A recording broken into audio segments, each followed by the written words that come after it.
Yeah. Welcome, subjectively correct and all that. I got something to show you. Look at this. Look. Look what I got.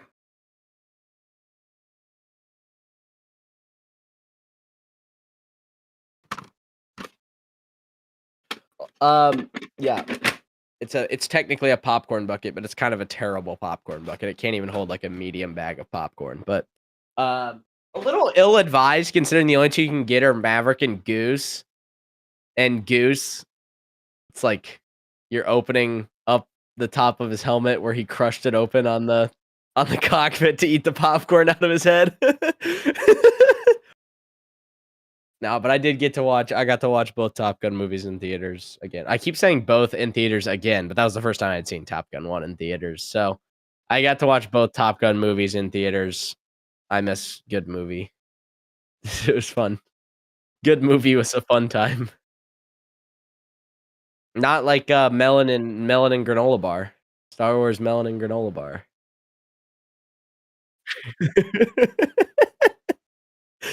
Oh, yeah, we got a filler episode here. You know, we've been on a Daredevil/Punisher arc the last 8 weeks.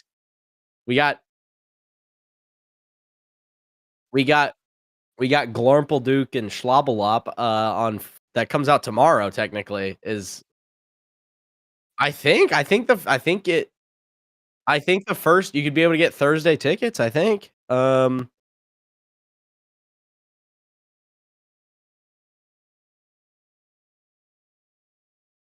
Well, it's probably sold out. It's the biggest, movie of the thing since ever.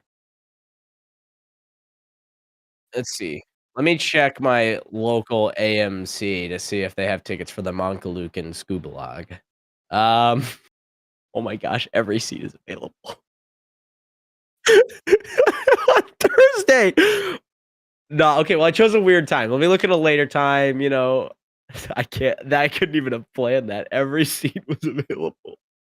6:15, prime time. Oh! There's like 5 seats taken. Okay.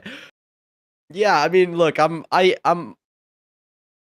will watch it in theaters. My first viewing, though, might be on the old, Out in the Caribbean. So they're not even showing the movie. They're like, "Yeah, we got you. We're not gonna show you Gringotts and the Harry Potter or whatever."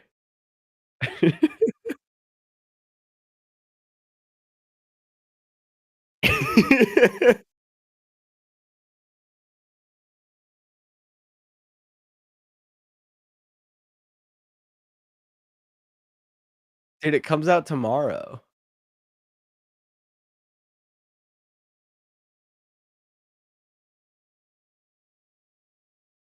The official description says, "The evil empire has fallen, but imperial warlords remain scattered throughout the galaxy." The evil empire. The evil empire. Evil empire. Yeah. Remember Star Wars? That was a cool time.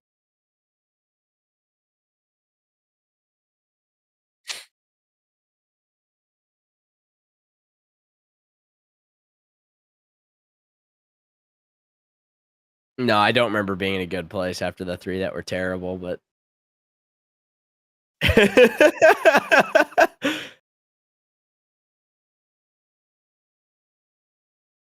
yeah. Hey, I don't know what you're talking about. Grunkle Duke and Smoogalog is gonna do $1 trillion at the box office. It's the bestest thing since the last Endgame or something.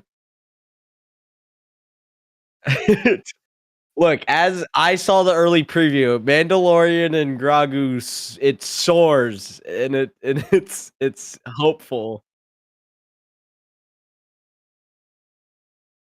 It'll be the highest grossing Star Wars movie since Ahsoka season 1. No, you're right, since Maul super angry or whatever. whatever the show was called. And even if that wasn't the name of the show, I guarantee you that was the entire character story. I haven't seen a microsecond of the show, and I bet Maul Super Angry is a pretty valid description of what it is. I bet he goes, "Ah, I'm mad, rah," and then he goes, "No, no, but he's still mad though." And he's like, "I'm really mad, but this time at the Sith, rah," and then everyone goes, "Oh my gosh, Maul's so complex."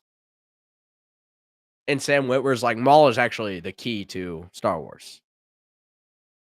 Now we're gonna make 17 more things about Maul.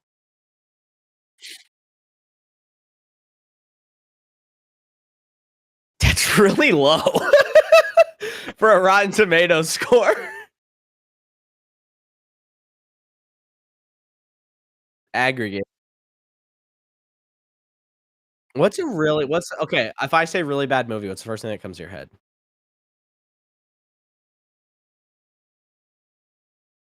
Okay, just not even don't even think Star Wars, just think in general right now. I know, just think right now, objectively, everyone would, like, be like, "Awful movie." Not everyone, but you know what I'm saying? Objectively, awful movie, first thing comes to your head, not Star Wars related right now. Okay, what is the Marvel's Rotten Tomatoes score? Marvel's 63%. I'm not even kidding. I'm not even kidding. I'm not even joking. Holy The Punisher: One Last Kills dropped to 75% on the critic score. It's got an 89%.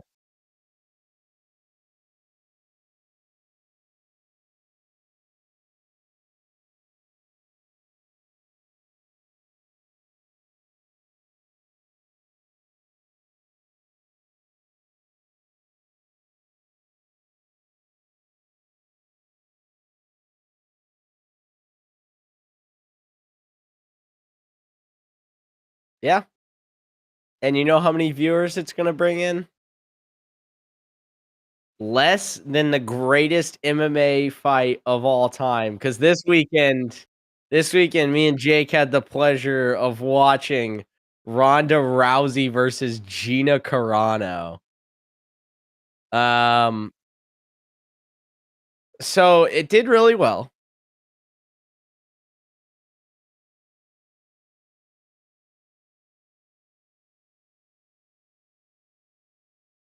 Oh, yeah, it averaged 12.4, but still, that's a lot.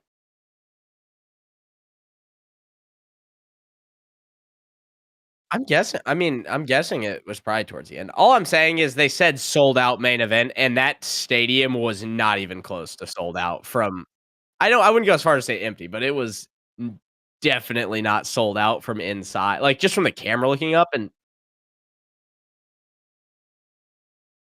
yeah, it looked like the Clippers were playing,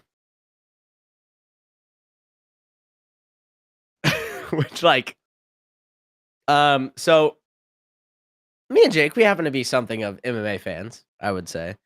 Um, you could say that. There has been I wouldn't say that, but there is, let's see, what's the best way to frame this? There's so because of certain people involved in this fight, mainly one Gina Carano, a lot of people who like to talk about movies or other stuff have decided they are MMA experts, and they have been talking a lot about this fight. And I'm gonna be honest, it's been some of the worst discussion I've ever heard. It like so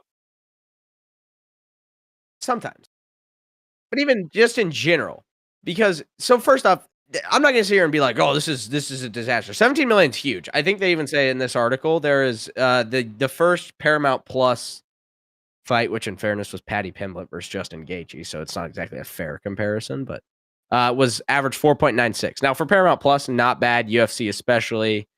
Um, that's what I'm saying. It's a little different.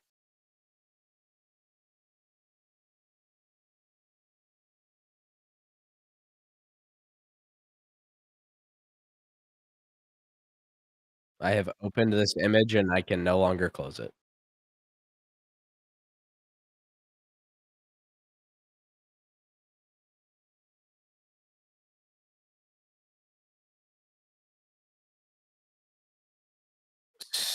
7, I think.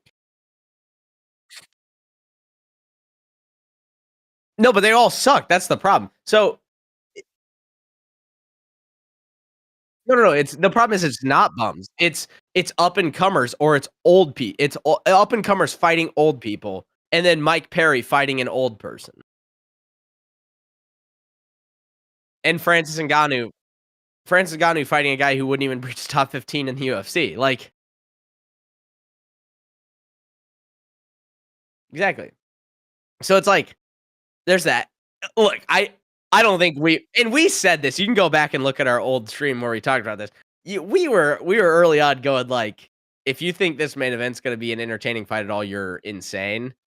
It was worse, I think, than even we could've thought it was gonna be.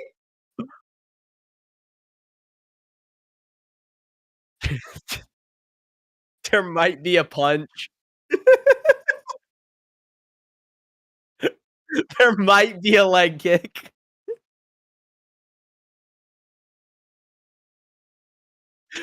I I almost I almost threw up because I laughed so hard I started choking on air. I started coughing and choking on air because I could not stop laughing. Like, anyone who's telling you this was someone look, Gina Carano, she lost a lot of weight, she got super healthy and shape, good for her, good for great for her. She I'm only gonna say she because Ronda Rousey can go, you know, she can go away. Ronda Rousey should biggest MMA fight of all time. Shut up, Ronda Rousey. Yeah, there has been like because politics, people are sitting here like this event was crazy, something crazy. Like, first off, if they can, if MVP they can't, we'll get it. We'll probably talk a bit about this in a minute. If they could somehow create some kind of alternative, the UFC creates competition, and therefore both products get better. Um, that's not gonna happen. This was one gimmick that you had Ronda Rousey and Gina Carano. I don't know how much I don't know how much Ronda really brought to this fight. Like, if you want to be completely honest, I don't know that a lot of people were like, "Ronda Rousey, she's the shit. We gotta tune in now."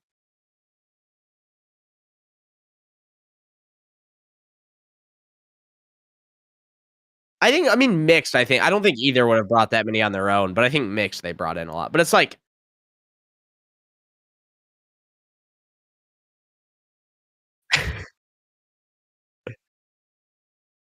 well, I was watching to hate watch the event. We were there to have a good time. We were there to have a good time talking trash about the fight.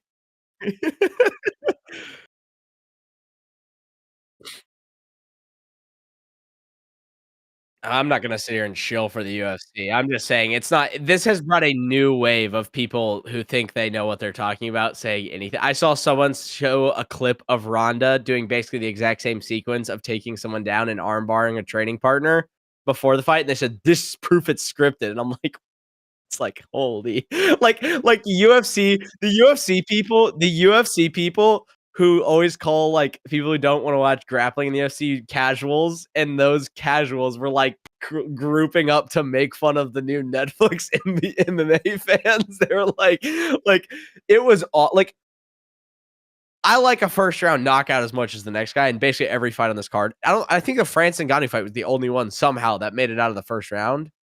Or no, it was the Mike Perry fight. Um,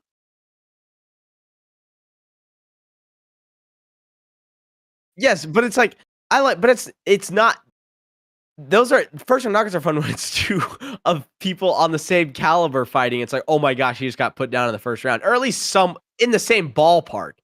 Not not grandpa Junior Dos Santos walking out there and getting pummeled in front like, at that point, you're like, it's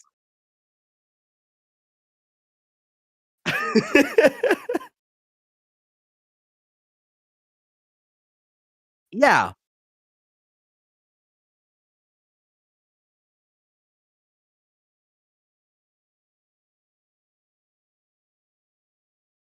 I think he's old.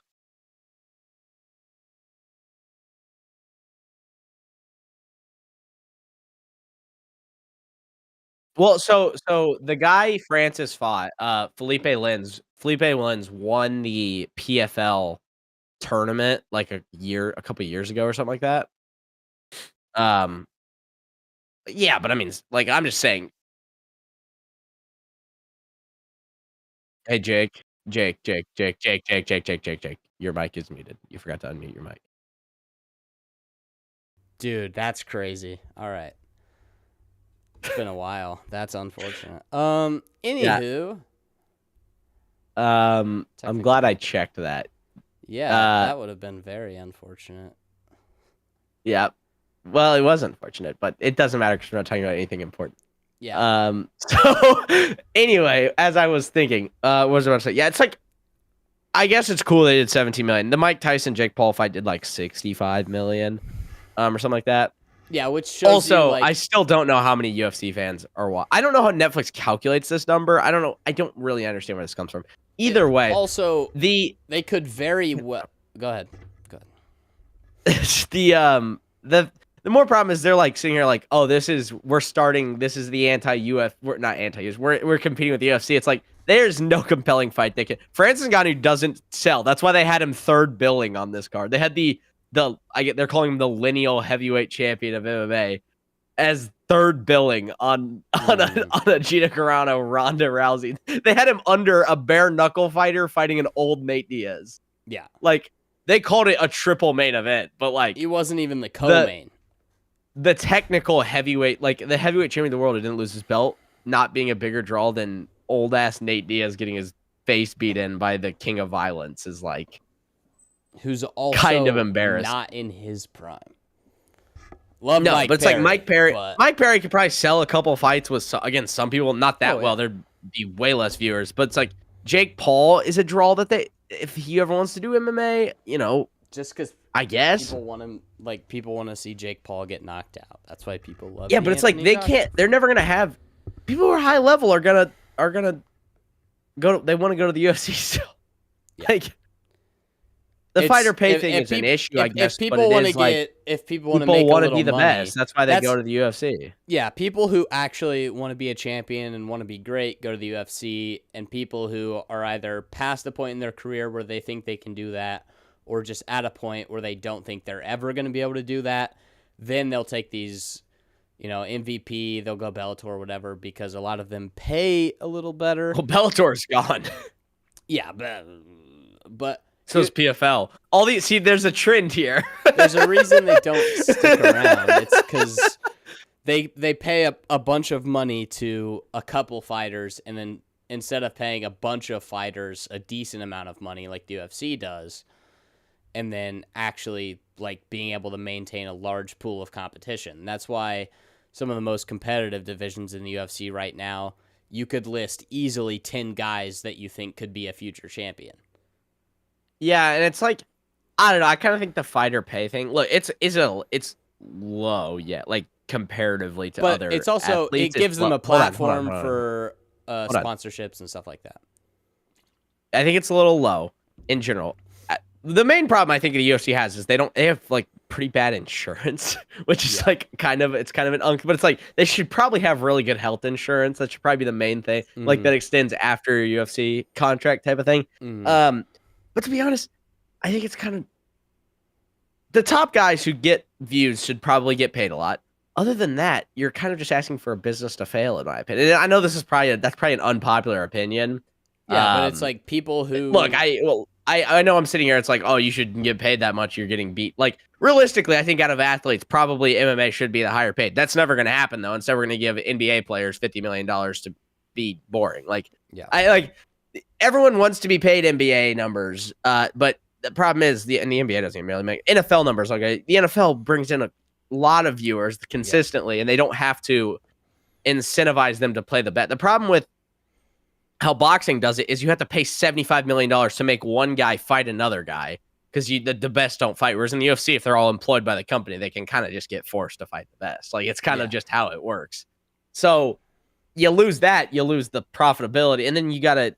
I don't know. UFC's got a lot of stuff they can improve on. Don't get me wrong, but I kind of feel like personally the fighter pay is like I think people are a little unrealistic with that. It's like, yeah, does it suck a guy only gets paid $20K to show up train for 4 months and then get knocked out and maybe lose his contract. Yeah, I mean, that sucks, but how much the truth money is is the he guy's like making? he's not bringing anything in. He's not bringing Yeah. viewers in. Like so it's he's getting money and he's also getting the chance to become a better fighter, to become eventually maybe a champion. That's another part of the deal that like the UFC isn't just giving you, whatever, your 20K show up, your 20K win bonus, your finishing bonus, your performance bonus, all that stuff. It's a chance for you to gain a platform for yourself. You can get sponsorships from that. You can build a fan base from that. You can branch off a bunch of different things from that. You see that, like, you have Khalil Roundtree, you have all the Jackson guys. Listen, not my personal favorite group of fellas, but that's great for them. They have their own training facility. Like they have a lot of really cool stuff that they're able to do because of the platform that they gained from the UFC and MMA, and that's great for them. And maybe they break down fights based on who they like and not how the fights actually go. And then that sways a bunch of casuals because they're like, oh, this is a current fighter, man. He knows what he's talking about. But you know what? We're talking about the Netflix card, well, so we're they are talking devoted about the MMA. Netflix They're card, so. devoted MMA fans, not casuals in this conversation, all right? They are hardcore MMA fans now. That's true. No, That's it's like, true. look, if we got to bring sponsorships back on the trunks, cool. I'm down for it. We could do that. I don't care. Like, there's definitely stuff the UFC can fix. I'm just saying, because it's kind of my take on the WNBA, when the WNBA is like, we got to get paid more. It's like, bring something in if you want to get paid more. It's just how a company works. Like, is it fair? Like, yes, it is fair. Is it fair compared to other athletes? I guess not. Maybe not. Like, if you're really good at football, I guess it's not fair that you just happen to be really good at the sport that brings in a lot of money compared to... There's also another thing you have to think about is as far like UFC main events, there's 12 in a year. Whereas, NBA games, I don't even know how there's for one team. There's a bunch, let alone the entire. And you're NBA. saying for pay-per-view, it's not numbered events. It's not, but because there's obviously way more than 12 main events. But saying numbered events, yeah. And then there's the fight nights, there's the Ultimate Fighter, there's all that different stuff. But it's still, even if you include all that, it's probably going to be lower than a lot of like the biggest sports in terms of just number of things that you can watch. And yeah, I think it's ridiculous that boxers get paid the amount they do because no one watches boxing. Like no one likes boxing anymore. No one watches boxing. I gotta be careful. I watch boxing. Okay, boxing is not very popular. Boxing is nowhere close to as popular, and they get paid so much money, which boxing is just like absurd. That's why boxing sucks because it's got no money, and then they can't force the best fighters to fight. It doesn't work. That's why the Saudis came in and dumped a bunch of money. It's boxing is so annoying because you want to see the biggest fights, but if you lose that whatever endo, no one but yeah, it's getting to a point where people care less about I think at least in some cases with like boxers that they like, but generally it's still, I think that's a huge problem with boxing. Yeah, look, but 17 million, that's a cool number. If anyone is trying to tell you this fight, like, it's just because Ronda Rousey's one of the best in the world, don't listen to them. They are blinded by their bias. Ronda Rousey Gina Carano would politics. lose to... Hold on, bro. 1 second, please. 1 second. They're blinded by the fact that Gina Carano may agree with some of their politics. Like, I'm just being honest. I don't love to throw that accusation around for a lot of things, but it's like, if anyone tries to convince you this was like, that's just what Ronda Rousey does, it's like, yes, the actual reason is if you got gaslit into thinking 40-year-old women fighting was going to be entertaining, go watch women in the UFC in their prime fight, and you'll realize very quickly, it's just not that entertaining. I mean, do you have one last thing you want to say before we move on here? Like, you can say, Ronda Rousey, she did a lot. She has some accolades, but even you can say now versus like the top people in the UFC, I say in her prime Ronda Rousey versus any women's champion right now gets destroyed because she has no stand-up game, and she probably any women's top 6. She has 3 submissions that she can do consistently. 10. She has a really good arm bar. That's like the one thing. She has decent takedowns, but like prime Ronda Rousey gets starched by most of. But you got to give props. It's like you were around in the early times in the sport. There wasn't as good a competition, but you can't take away that you were around and you were doing stuff back then. So that's great. But no one cares. It's not the biggest fight of all time. It's not even top 20. Good for Gina for getting healthy and getting in shape. That's always cool. Don't let anyone try to convince you this was like some cornerstone MMA fight event. Like, you shouldn't have been convinced in the first place. But if you fell for some of the hype, because you have no idea if you fell for it, that's fine. Like, I'm not gonna blame you for that. Just don't feel ripped off, because it was pretty odd. Like, it should have been pretty obvious. You probably should have seen this coming, that it wasn't. I doubt many out there have ever seen an entertaining Ronda Rousey fight. Is the thing I'll say here. They don't really exist. It's fairy dust. It's our touchdown on the elemental chart. It's not real. Yeah, to me, this is like the equivalent, like in like what 10. Not even 10, like in 25 years, not even, that's still probably too long, but like someone so if in 10 years someone's just like, yo, dude, Bilal Muhammad versus Sean Brady is the Netflix card, but like, because Sean Brady got canceled because of politics or something, everyone's like, this fight's massive, and I'm like, did you? Or no. That would be a rematch, though. Let me change it. This is in 10 years, Bilal Muhammad's fighting Leon Edwards a second time on Netflix, but Leon Edwards got canceled for politics that my team agrees with. So I'm sitting here like, this fight's massive, and let's go Team Leon. Leon's one of the GOATs. It's like, no, the fight's gonna suck. At least it'll high level suck, as opposed to this one, which is low level sucking. But it's still gonna suck. Yeah, it's gonna be boring. So it's two old women fighting. Like I don't know. I really don't. It was never gonna be entertaining. It was never gonna be entertaining. The main issue I had is there were no real fights on it. It was, here's a prospect, here's an old man, watch the prospect beat up the old man. That was every single fight on the undercard. Or here's Francis Ngannou, watch him beat up someone way worse than him. Yeah. If I got in for all the people who like to complain about Jake Paul fighting like Ben Askren, like, Ben Askren was an MMA guy at the very least. At least he's like a decent fighter, Tyron Woodley, Tyron Woodley wasn't a great striker, but he's a former UFC champ, it's like, yeah, he's fighting guys that this is matchmaking by Jake Paul, who is like, and they were like, young guy, old guy, watching death. Mm-hmm. Like, the UFC could have knockouts every single card if they wanted to chuck on Tony Ferguson versus Ilya Taporia every fight. Like, if they fed Jim Miller to Islam Makhachev, they could have a really cool. Exactly. It would be first round, not, oh my gosh. Whoa. But everyone would be like, everyone complains when they do that, because obviously. So if MVP MMA wants any chance, they got to build more stars. They have to probably try to coax some people away from the UFC, which is going to take a lot of money. Mm-hmm. And then you got to have better matchmaking, because ain't nobody going to keep tuning in to watch what's the next murder that would happen. Like, just Tito gonna? I would. Now I was about to say that I would watch Tito and come back to the octagon simply for the interviews. Yeah, Tito versus Onion 2. Tito, how do I cut an onion? Tito versus Onion 2. Please enlighten me, Tito. All right, should we talk about the melon and granola bar? Yeah, yeah. Sounds like a healthy snack. All right, good news, dude. People have seen the mango and grok, and we're getting reactions. So you ready for some first reactions? I'm so pumped for these first reactions to the mongoloid and the green guy. Before we read them, hold on. I want to go ahead and place my bet. I'll let you place your bet. I bet they are overwhelmingly positive, and it's gonna be the best movie ever.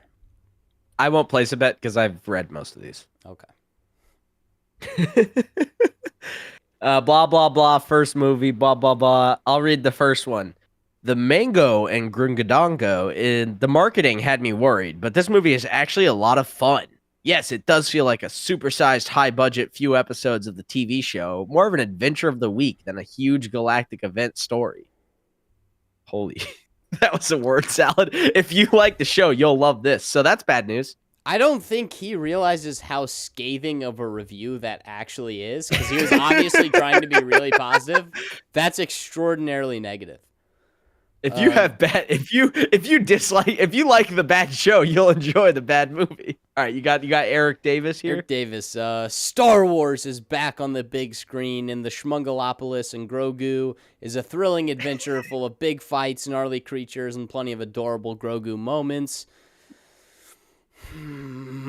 It's less about the lore and more a fun, freaky romp across the galaxy. What?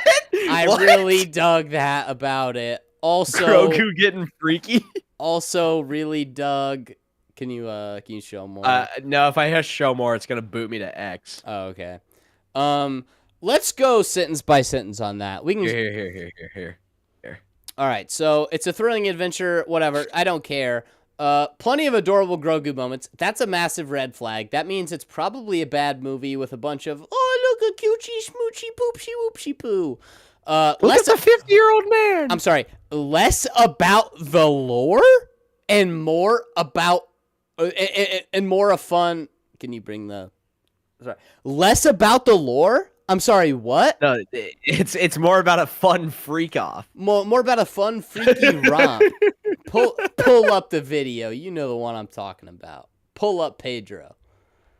Never mind. Which one? Him licking the light sword or him making out with Stephen Colbert? You know, I wasn't going to go in theaters tomorrow, but he did make out with Stephen Colbert, and now I'm in. Now, like, what? Like, what are we doing? Now they've drawn. Like, what are we doing? Like, they were like, oh, let's have Pedro Pascal kiss Stephen Colbert. That'll make people want to go see Mango and Grongo. Yeah, it makes sense, obviously. Yeah, but he also talked about... It's not about the lore. You know why? Because the entire thing is just... It literally has to eventually... Mandalorian and Grogu's story eventually has to lead to... Luke tries to kill his Padawan, and...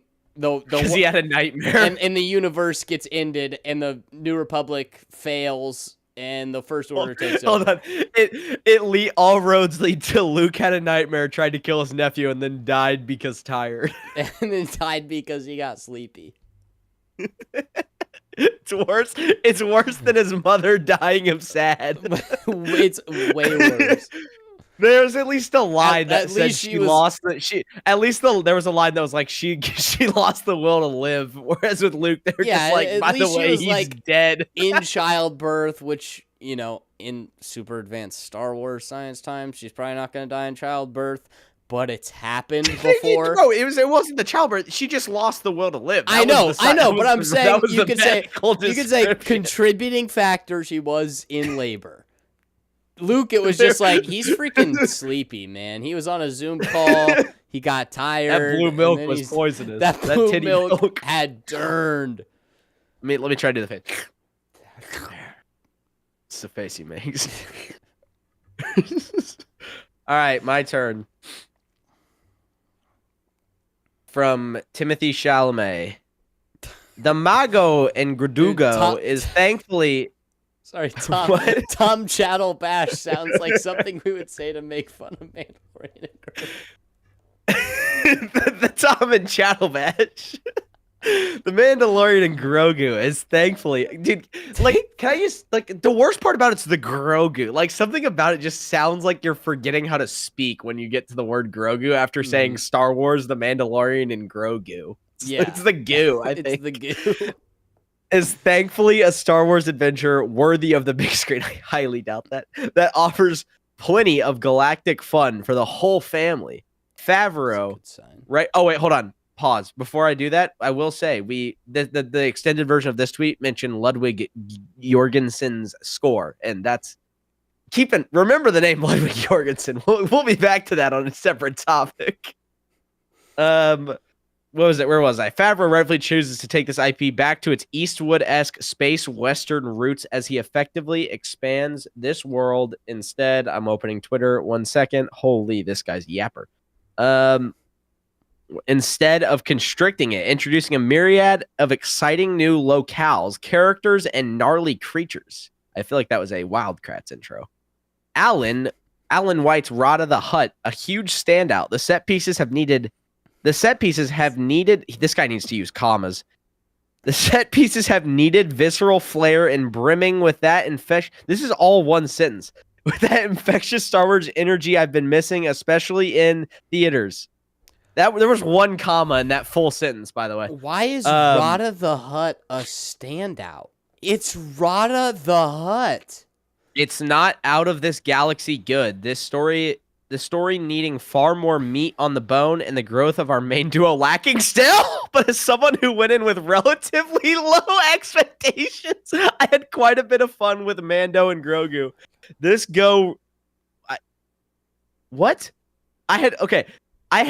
I'm not kidding. This is how it's written. I had quite a bit of fun with Mando and Grogu this go round the stars.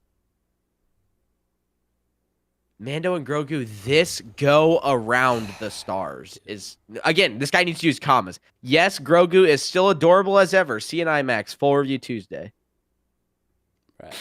See an IMAX. Don't waste your money seeing this in IMAX. Yeah, that's not good. Let me just I got a thought experiment here. 1 second. Let me Google something. So whenever anyone says, Grogu's so cute, oh my gosh, just remember, if he was a human, this is what everyone's saying that about. And this is like a well put together 50-year-old. This is the first thing that comes up when you Google 50-year-old man. This is the stock photo. Can you try green 50-year-old man? I doubt imagine him green, and then I can try to make that real quick. Hold on. No, but yeah, I'm just like, he's supposed to be 50. Like, I want to keep pointing that out every time. At this point, he's like 51 or 52. Okay, Yoda lived to what, 1,000? He was like 900. But Yoda was training Jedi when he was 100. But he lived to be 1,000. He lived to be what, 1,000? Like 900 something, something. Yeah, like mid to high 900s. So what would 50 be? That's what, an 18th of your life? Yeah. So what? So say we live to 100 max. That'd be like about a 20. It'd be like a little over 5 years. So I guess that tracks. I don't know. 5-year-olds can speak though and walk. But the thing is, you could also say like they could reach maturity at a similar rate to humans or a little slower than humans, and then just live longer. And he also all right. We got Ian from Alvin and the Chipmunks here. The Mandalorian and Grogu is a grin-inducing crowd pleaser that puts Star Wars back on theatrical track. It's a return to form! Bang! Let's go! Might want to bookmark that for when the box office numbers drop. Yeah. Director Jon Favreau is, again, a safe pair of hands that deliver a solid, thrilling, and engaging romp. I hate that sentence. What was Jon Favreau's? I know it. Do you know what Jon Favreau's last movie was? His last movie? Since he's a safe hands again, I'm sure it was an incredibly well-received movie. I don't even remember. Do you know what it was? It was The Lion King. Live action. Famously... That movie sucked. Famously terrible, The Lion King. It was also like it's been a while since he made a theatrical movie. Yeah, he's been making Mango. A solid popcorn movie that is the summer blockbuster you're looking for. No, it's not. I'm sorry. Safe pair of hands that deliver a solid, thrilling, and engaging romp is just the worst sentence ever. So what? The cope is gonna be. It's fun though. Also, that's the cope. That's grin-inducing crowd pleaser. So it's gonna be. Look, it's a Star Wars thing. Look, it's Grogu and he's all cutesy. Apparently, there's no cameo in the movie. By the way, yeah, allegedly no Bluff Shitto. It's other than the usual. They've seen the trailer. With how much content they've produced, they've breached even doing character Glup Shittos, excluding Imbo. Don't forget Imbo from the Clone Wars in here. They're to a point where it's like, look at this cool ship from a movie you liked. Look at that. Look, we have Splice. Holy shit! Brother. That's a lot to say about. Like this guy made sure to get all of the hashtags and ads in here. At Dolby is crazy. He gave freaking footnotes. So you don't know who they are. All right, hold on. I think I need to. Do you think this voice for this tweet, or should I change it up? Dave Should I go? Filoni? Oh, what about? Dave Filoni, you're here? What about this one? Should I go with the Grogu voice? Yeah. Well, Grogu. Grogu can't talk, though. It's a baby voice. Should I go? Okay. Well, him being able to talk would compromise how cutesy spoopsy he is. A fun, action-packed, Okay, no, heartwarming you gotta go return you gotta go the other one. That one's like painfully high pitched.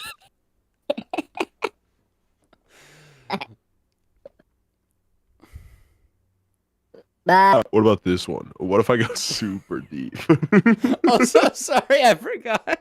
My theater has 20% off for Mandalorian and Grogu tickets. All right, ready? A fun, action-packed I gotta take a deep breath. All right. A fun, action-packed, heartwarming return to the big screen for hashtag Star Wars that can only be led by a bounty hunter and his force-wielding kin, which may be my favorite time seeing an Star Wars movie on the big screen since hashtag Rogue One back in December of 2016. Guess this guy hated the cinematic genius of The Last Jedi. It's like, what, 3 Star Wars movies ago? This is my favorite thing since 2 things ago. Yeah! Ludwig Göransson still has awesome music scores to this movie. Does it go do do do do do do do do do do? Especially 2 punk rock pieces? Oh no. James Gunn? Wait, punk rock? James Gunn? Oh my god. Kindness is the new punk rock? We're toast. Oh my god. We're toast. We pieced it. Superman will return in the Mugalag and Gradadushki. Oh gosh, the VFX by ILM, thanks to John Knoll, are still great. Why is this guy giving name shout out? Please invite me back to the next one. If please invite me to the next premiere was a tweet, it's this one. Dude, he's talking about The scenes in IMAX 1.43 is 1 square ratio at IMAX. 40% of the movie look amazing. I should have probably removed this comment. It actually might be close. 40% of the movie look amazing, making the cinematography and color grading look better than they might look on a standard screen. This guy just explained IMAX. It's bigger and looks better. Making the cinematography and color grading look better than they might look on a standard screen, which may also be the case in at Dolby Cinema too. You didn't watch in Dolby Cinema; you watched in IMAX. Speculation. Also, this and that's audio, by the way. Dolby Cinema's audio. This guy definitely Pedro stole all Pascal's- the other guys' commas. Pedro Pascal's still got his acting chops as Din Djarin. Have you watched this? Grogu, no. Grogu, no. This is the way. That's not a robot. What the hell? This told me it was robot. Hello? What? This isn't a robot. How is this a robot voice? What are we talking about here? We're in like life-threatening This is the danger. way. Life-threatening danger, by the way. Grogu, no. Grogu, stop. This is the way. Grogu, This is the no. way. I'm not even in the suit, by the way. This is all in the studio, so I don't have to be on set. This pissed me off that I don't have an actual robot voice. Anyway, he still has his both underneath and outside the mask. Grogu's still cute, yet he also actually gets more to do in the film in terms of nice character development than he did in any of the previous 3 seasons of hashtag The Mandalorian. Let me guess. He eats something that he's not supposed to eat. And No, then he uses puts the Force. armor on, remember? And then he individually Already tracks down has the- the Mega Lugo. That's not The 3 legacy the three we're calling Clone Wars and Rebels characters legacy and characters. and Zeb. Zeb are Legacy characters. like Okay. The three legacy characters in this movie from hashtag the Clone Wars, Jabba the Hutt's son Rada the Hutt. If you have to say Jabba the Hutt's son Rada the Hutt as a legacy character, he's not a legacy character. And Bounty Hunter Imbo. and hashtag Star Wars Rebels, Zeb Aurelios, actually serve their importance to the story, and they aren't just cameos thrown in there for mindless fan service, or as cinephiles would dub them, glup shittos. Yeah, they're glup shittos, dude. That's what they are. His dead dog is back. That's the most glup shitto thing I've ever seen. Dude. The dog that died is back. Yeah, because he has to have The his dog died in that stupid Aftermath book. The dog is dead. No, cute dog. Stupid. It's not cute. Cute dog. Shut up. Alien With Jeremy cute Allen dog. White Be happy. stealing Clap. with Jeremy Allen White stealing the show as Rod of the Hutt, the most. Jeez, this guy writes a lot. The most as he is in this movie, more than the Jeremy Allen White stealing the show as Rod of the Hutt, the most as he is in this movie, more than the marketing makes it look. Steve Blum still having a blast voicing Zeb Aurelios and Embo, thankfully not being done dirty in his live action debut like Cad Bane was in hashtag The Book of Boba Fett. Holy And I won't say any more on that front without veering into spoiler territory. Run-on sentence. Final. I need to look through this guy's tweets and see what he was saying when Book of Boba Fett was coming out. Because apparently he was disappointed by hashtag The Book of Boba Fett. And I won't say any more on that front. The Hutts in this movie, beyond Rada, also serve central importance to the story too. And since Guillermo del Toro was a figure who consulted on this movie when it came to the Hutts, I hope he gets to make his Jabba the Hutt movie one day.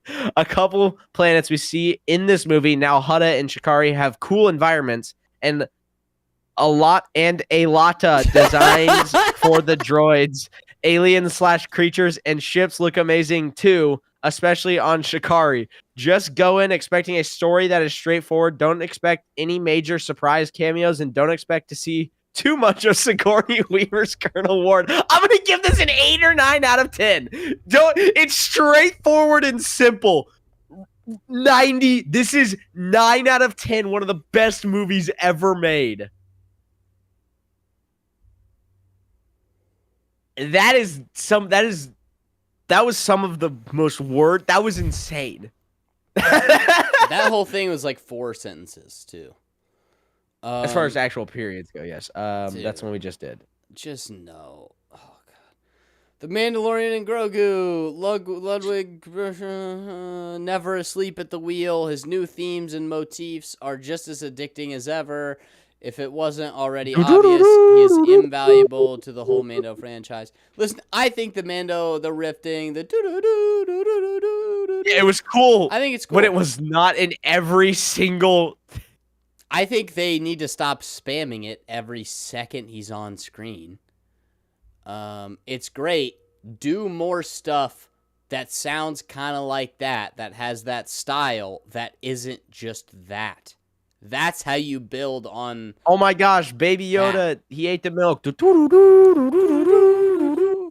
Oh, Baby Yoda stole a cookie.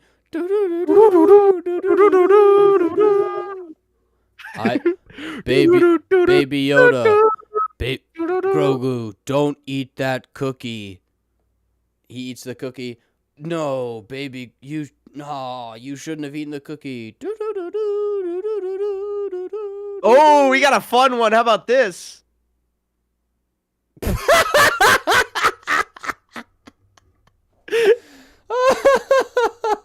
That's just production, by the way. That's just production. This movie's break even, bare minimum, $400 or $500 million. Bare minimum. Yeah, for 2 things. One, this number wouldn't even break how people who are stupid think the box office. It would still not make their money back. You'd lose $5 million on like the most optimistic moron, who's like, yeah, if you spend $100 million on the movie on production, then you have to make $101 million to make $1 million,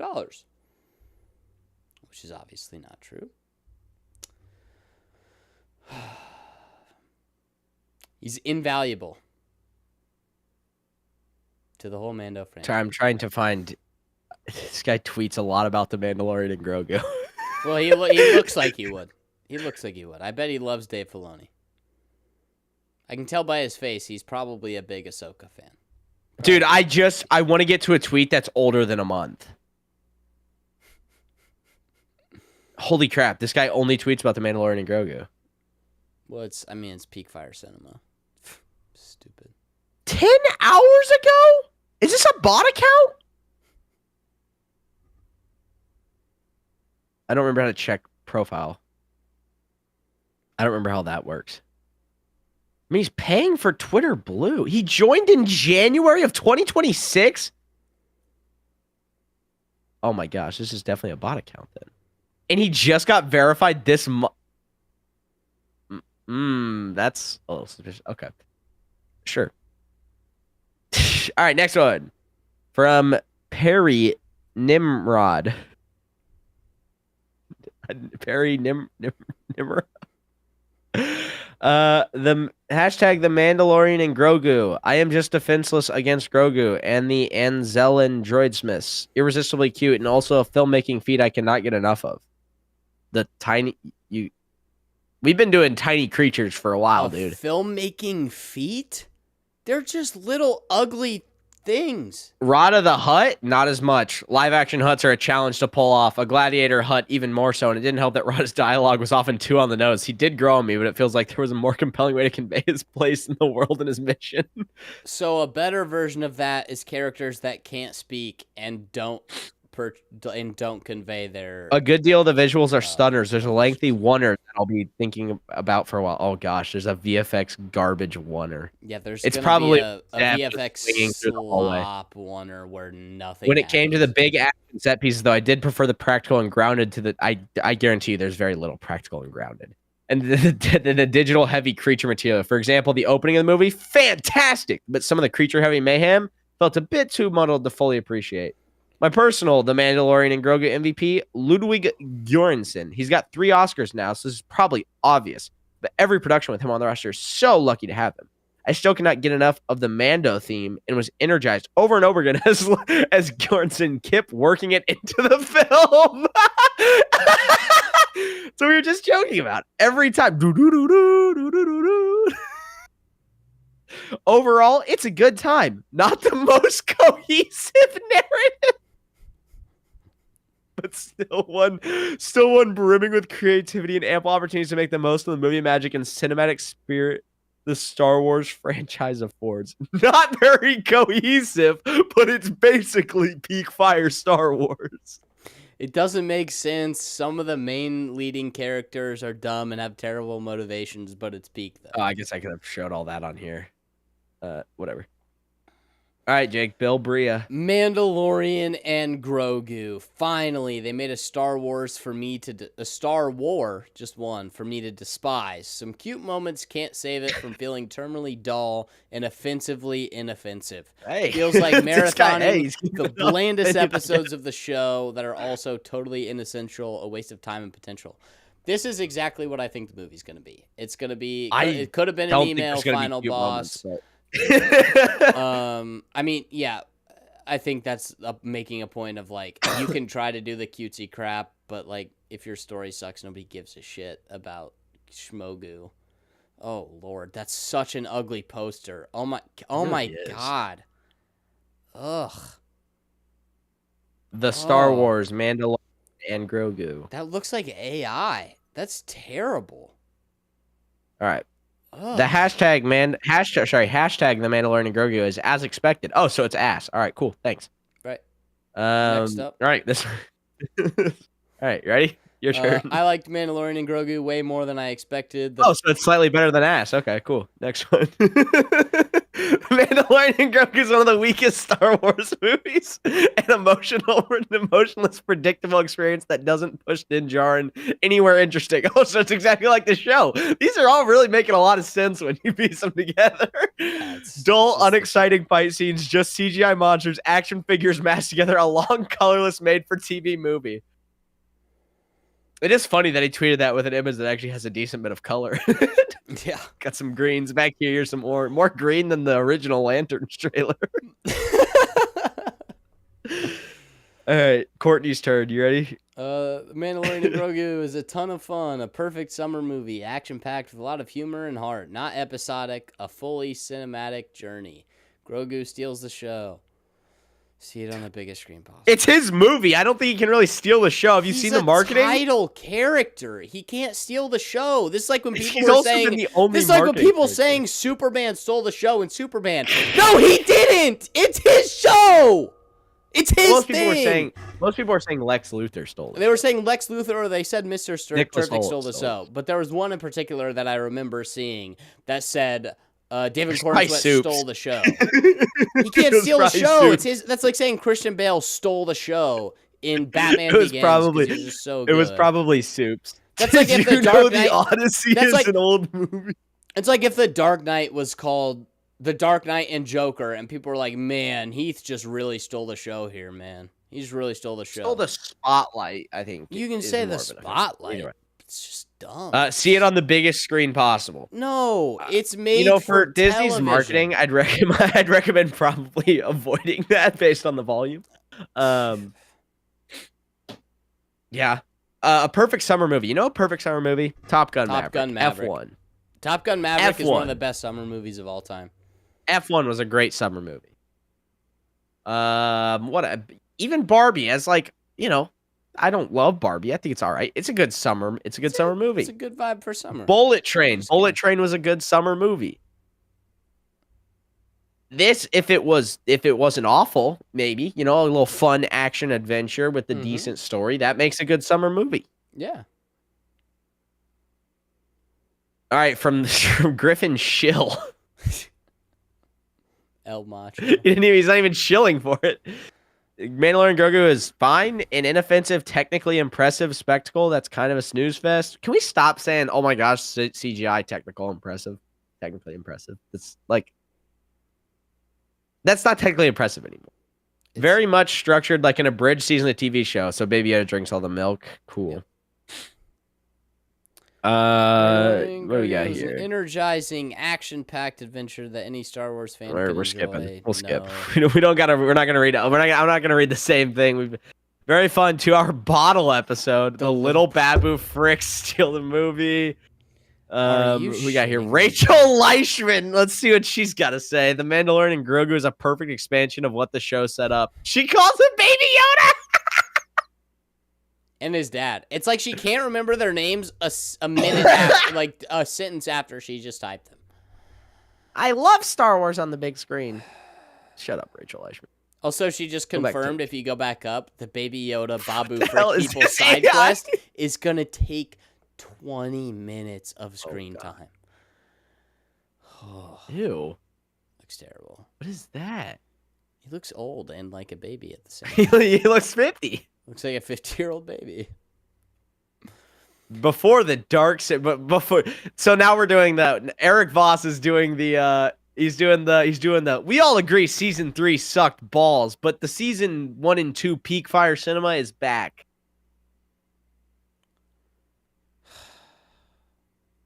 So that's the thing that I will say separates the new rock stars or the Eric Voss. I was a fan of Mandalorian and Grogu before it was all glup shitto stuff. That's I was the a thing. big fan of derivative Boba Fett and derivative Yoda before it was ripping off other Star Wars stuff. Which is Grab the a whole hot dog. time. It's the whole time. Shut up. Like It was always I would say like this that. is what It just got worse. This is what Shut up, new Eric rock Voss. stars does.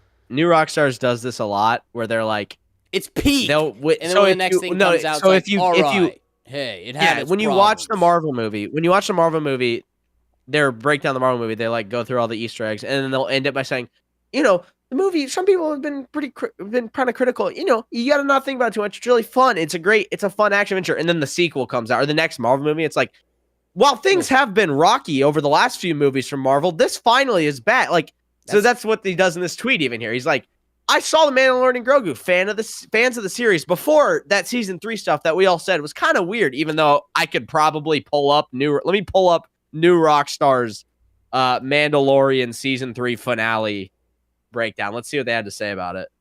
Probably overwhelmingly positive. Is it even Eric doing it, or is it I don't know. one of the other ones? It's Eric. Let's see. Down to the Mandalorian Season 3, Episode 8, Chapter 24, the season finale. I'm going to break down all the Star Wars Easter eggs and details you missed in this finale and where everything's headed next in Ahsoka. Subscribe to my new channel, Deep Dive, where this... Oh gosh, Ahsoka. All right. He didn't... I was hoping he would give an early review there. Let's see here. Season 1, and Dave Filoni himself with his hat returns as the Boo! random Star Wars stuff in the background that they kept in, because as Grogu's he just plays with it. Over the years, but the more natural approach. Oh, here we go, here we go. And we see a tree here, because trees are super important. I will say I do love the deranged rambling that you get in New Rockstar's videos. Because trees are super important. It's so important we see a tree here. These religions, I think, are different interpretations of the same thing. And just as Mandalore has been restored with miraculous plant life, interestingly, has also found a way. All right. Dive in R for top. He didn't even do a review. Okay, you know what? If the Maybe we jump showed too up much as to Easter egg, conclusion and tells here. Carson Teva that he's up to work, declare rule over Mandalorians now on Disney Plus. Now it's lit with lanterns. Okay, he literally, you know what? In fairness, he didn't do a review in this. Usually he does like Atmosphere, this is just a getting lot of hammered fun, with whatever. rain, So which I like to think accounts maybe I'm for- eating my words Subscribe to here. my new channel, The Deep Dive, where this Friday will be my analysis. Let me with let's Roman give. I'm gonna Reigns, check Roman one last Reigns, time at the Roman start. Nerdwright.shop, like our 89113 Rocket Science tea. Okay, this finale episode opens on Mandalore. No. Okay, cool. You know what? He didn't go. It's a Triumph Cinema Peak Fire. That's fair. I guess we'll give him that. But yeah, they do that a lot. Like they do that a lot because like it kind of depends on what the popular take is. Because like when they were doing their Daredevil redo stuff, they were like, we all agree season 2's the weakest. And it's like, well, we don't all agree that because season 2 has the best stuff in it, even though it may have also some of the worst stuff in it. Yeah. So it's like, I get it. They do the Easter egg and the this, that, and the other. It's when they also do the review, like when they did an Ironheart one, and they were like, and she was like, Ironheart, we need season 2 right now. And I'm like, just do that. You could just do the Easter eggs. There's plenty in there. Just say Even though it Easter eggs, sucks, dude. even though it sucks, you can still look at something and go, oh my gosh, look, reference. Like, You don't have sit there do and that try to Iron pretend Man it's was good, you know? All right, Mandalorian's a blast. Who we got? I mean, bro, Scott Mendelson. I don't even like Star Wars, but this was a really good movie. My almost 11-year-old's excited initial. I don't even like Star Wars. My dumb, That's my the- dumb little. That's what an 10-year-old liked it. 11-year-old. That's what an 11-year-old's thoughts are when they hear Star Wars now. By the way, in case you still think Star Wars is in a healthy spot somehow. That's the 11-year-old's reaction to hearing Star Wars. That's He goes, because I don't even like Star Wars. It's because the majority of Star Wars is bad Star Wars. So, you know, the original trilogy is still great, and there's still some decent stuff in the prequel trilogy, but the majority of Star Wars is bad Star Wars. Yep, somehow. I guess not if you include all the EU books, probably. Just 'cause, that's a good point. Most of But all the on-screen Star Wars. on-screen stuff, Yep. all of the on-screen stuff is in fact not very good. Which does more damage than you think it does. Yeah. Yeah, I mean, dude. I mean, when the best stuff that Disney did with Luke Skywalker's character after purchasing Star Wars was in Star Wars Battlefront 2's campaign, And that sucks too. which by is the way. mostly bad. There's one good part where Luke is just like, yeah, I'm like a pretty good dude. And that's literally just like, hey, Luke's nice. It's like, hey, Luke's not going to like murder this They guy. just He's gonna didn't be make pretty Luke chill." a dick, and everyone was like, bro, they nailed Luke Skywalker. Yeah, he was just like, hey, I'm not going to murder you. Is that chill? I'm not gonna kill someone trapped in some what was it? I'm not gonna kill someone trapped in goop. Yeah, I'm not going And to everyone was kill like, a and defenseless everyone was like, oh person. my gosh, this is so nice. They understand. This is Luke Skywalker. That was the best thing they've done with Luke Skywalker since they got the property. Since then, he's been give up your family to be a Jedi, even though you're a 50-year-old baby and you can't talk and you're a worthless piece of shit. And then Blue Titty Milk tries to kill his apprentice. That's Disney, Luke Skywalker. Dude, it wasn't just his apprentice; it was his nephew. Yeah. He tried to murder his nephew because he had a bad dream. Yeah. But there is no Vader in this movie, so I don't know if I'll be there. And hey, you know who's asking the real questions that we're all wondering? What? Sean Favreau. Me too, buddy. That's what I'm not sure why either. That's a good sign when the person involved in making the movie is like, I don't know why we made this shit, man. It's just, we made it. I mean, it was originally season 4 of a show, but no, it was actually, it was forged for IMAX the whole time. It's not even originally season 4. They just like speed wrote a terrible script and then filmed it on the volume. Filmed for IMAX, by the way. Forged for IMAX. God, this movie's gonna be terrible. It's gonna ruin my day. Well, there's something coming out that's been filmed for IMAX. Yes. The Odyssey. Yep. Hey, And it has kind of blown up recently. The thing about the Odyssey is it's really just too bad because there's not really that much source material to go on. So, all these castings and stuff, it's too bad Chris Nolan didn't have like a really easy, like he could just cast them based Yeah, off we'll how talk. they We'll get into the source Odyssey in a material. second. It's But too bad he didn't have that. we'll get into the Odyssey in a second. I just real quick, IGN put out. I just opened Twitter and I saw this. This will give us a good laugh here. Whoops. Disappeared. This I pressed the wrong button. This will give us a good laugh right here. We have all of upcoming Star Wars movies, TV shows. So these are all the ones that are happening, guys. Yeah, the Rey show. So, or movie. what are the next Star Wars movies and TV shows coming out? 2026 release dates? Definitely happening. Star Wars Visions presents the 9th Jedi series. Obviously. Right. Star Wars Starfighter movie, which I guess could be all right, even though it's Sean Levy, which is like, what was the last good thing Sean Levy even made? Let me look at Sean Levy's filmography. The only 2 things I know was it Night at the Museum? Yeah. Real Night at the Steel? Museum. I think it was Real Steel.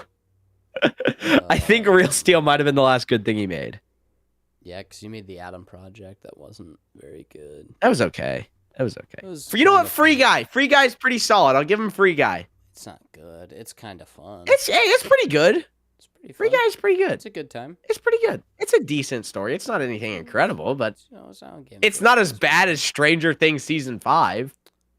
Well, that's a good point. And the story is a lot better than Deadpool and Wolverine.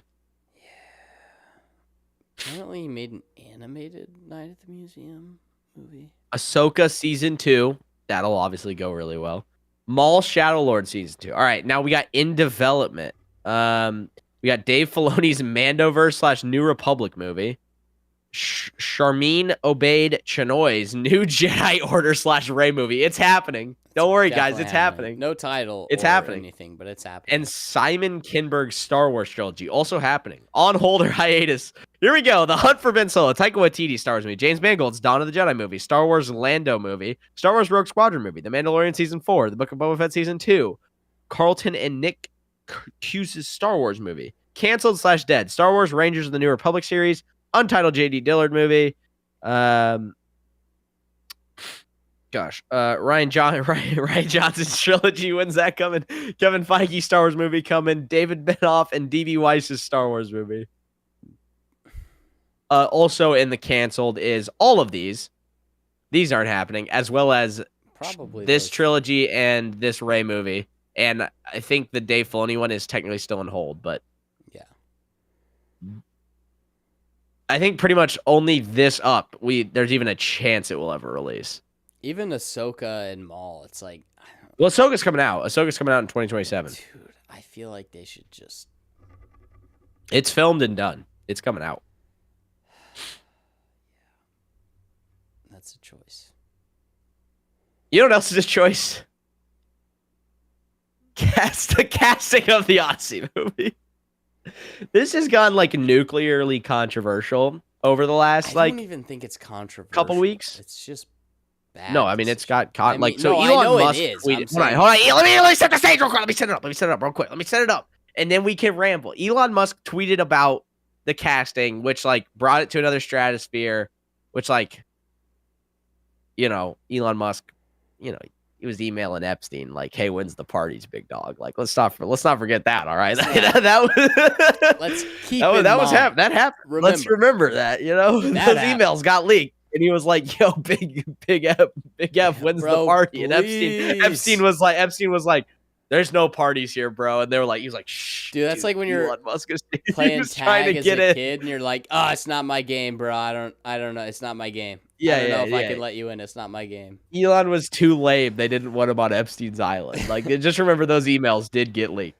Yeah. But along with the Bill Gates emails, it's just saying these all did happen. But anyway, he tweeted about it, and that brought it to a whole other level. But a lot of people have been saying that, and I think overwhelmingly still, there's more likes than dislikes on the trailer and all this and that.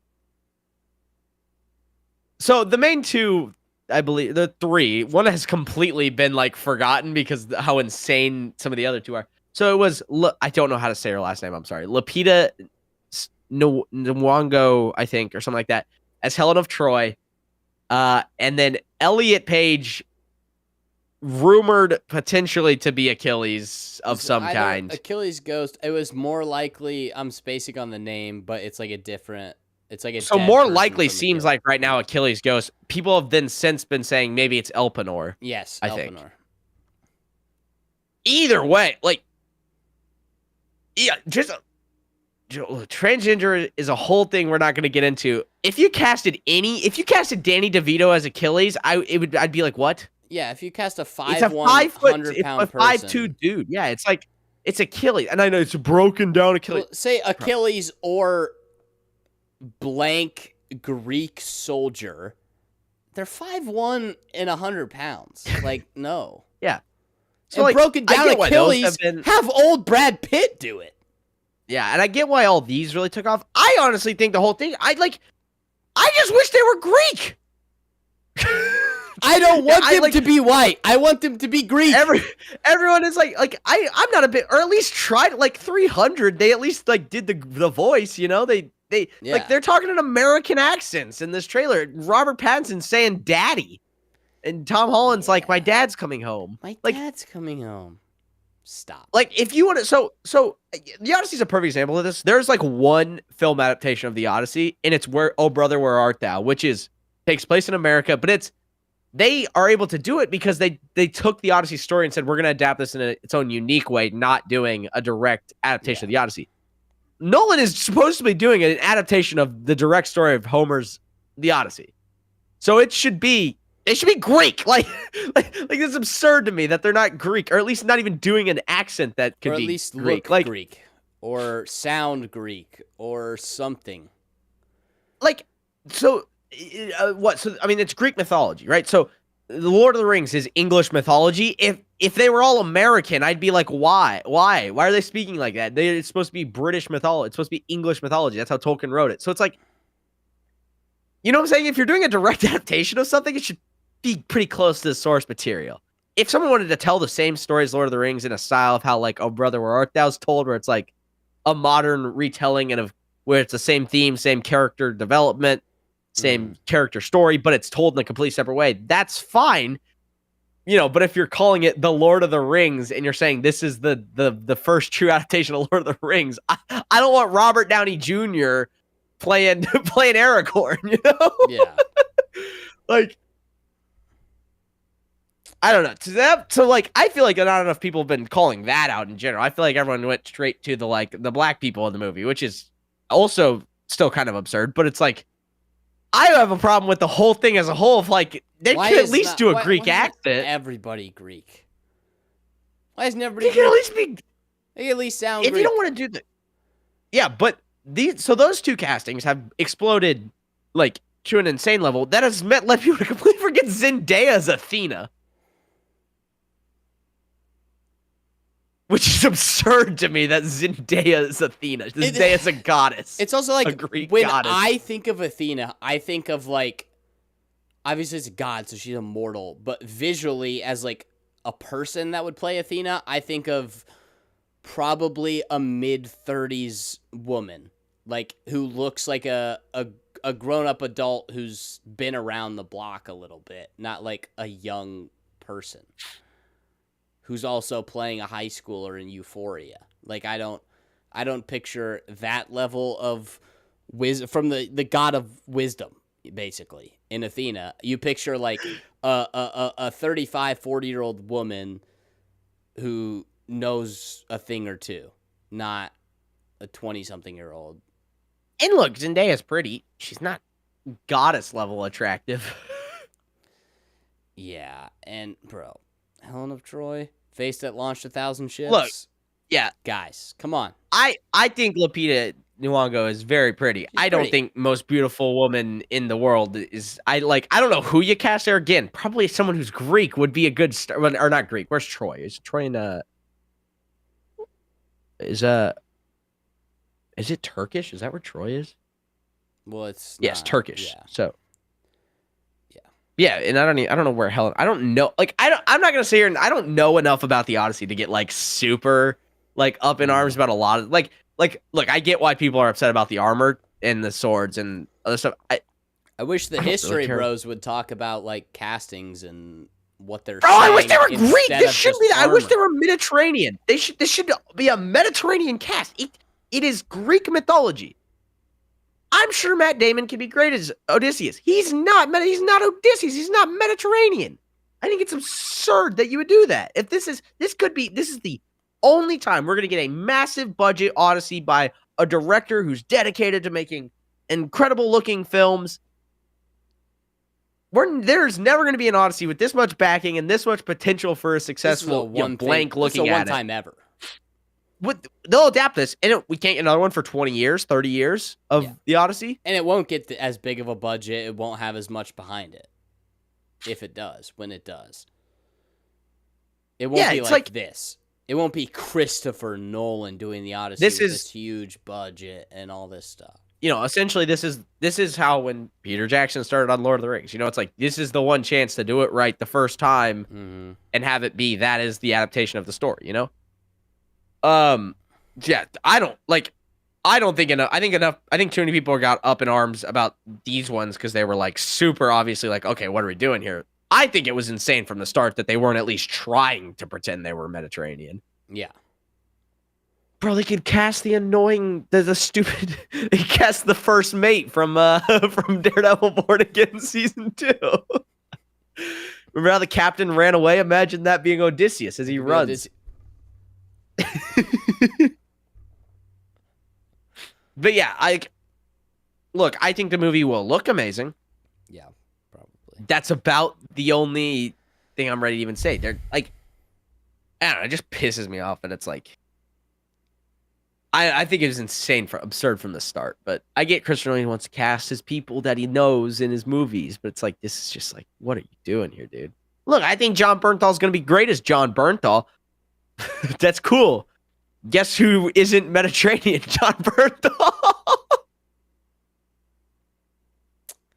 Isn't it crazy? Like Assassin's Creed Odyssey is going to be a better Greek mythology game than this. Dude. Hey, look, Assassin's Creed Odyssey is a terrible story and a terrible Assassin's Creed game. It's pretty fun to run around ancient Greece, though. You know, yeah, it's pretty fun. It's pretty cool. You can see some cool stuff. It's not an assassin game. It's like a warrior game, but, you know. Yeah, you're playing as a 6'5" woman. Well, dude, like half the Assassin's Creed games at this point aren't assassin games. They're like Egyptian warrior game. The Egyptian warrior is an assassin game, though. Origins is a an lot assassin. of assassin stuff. That's literally the origin of the assassin. There's a lot of assassins. There's a lot with a better combat. I'm saying there is a lot of assassin stuff, but then it is also a lot of ridiculous. Like at least Bayek wanted to be an assassin. Yeah. The dude or chick, I don't remember, in Valhalla was like, assassin is lame. I want to be a Viking. And it's like, the game's called Assassin's Creed, dummy. Mm-hmm. You should be like, you know, like imagine if Ezio was like, Vikings. Imagine if Ezio was just like, I don't really want to be an assassin. I want to be a soldier. It's just like, what do you mean, bro? It's called Assassin's Creed. You're the assassin guy. You're the guy. That's what the game is. That'd be like, that's almost as insane as like if you were to like adapt like a game like Creed. Dude, imagine if you made like a Resident Evil movie and then like we're not gonna adapt any of the games though. Like that would be absurd. Could you imagine anybody doing that?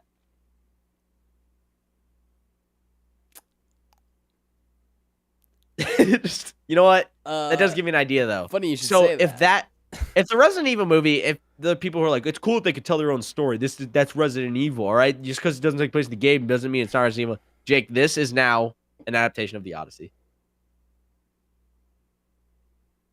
Like We've done us it. right now. Me and you, right now, this stream, we've adapted the Odyssey. We've done it. This is the We should Odyssey. we'll change the title of our stream to The Odyssey.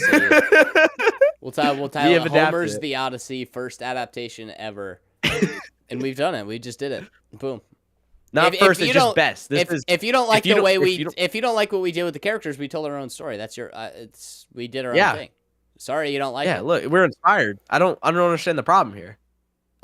Yeah, this is the. Does that mean so? Based off that logic, that means the Penguin. That means the Penguin's a Batman TV show, right?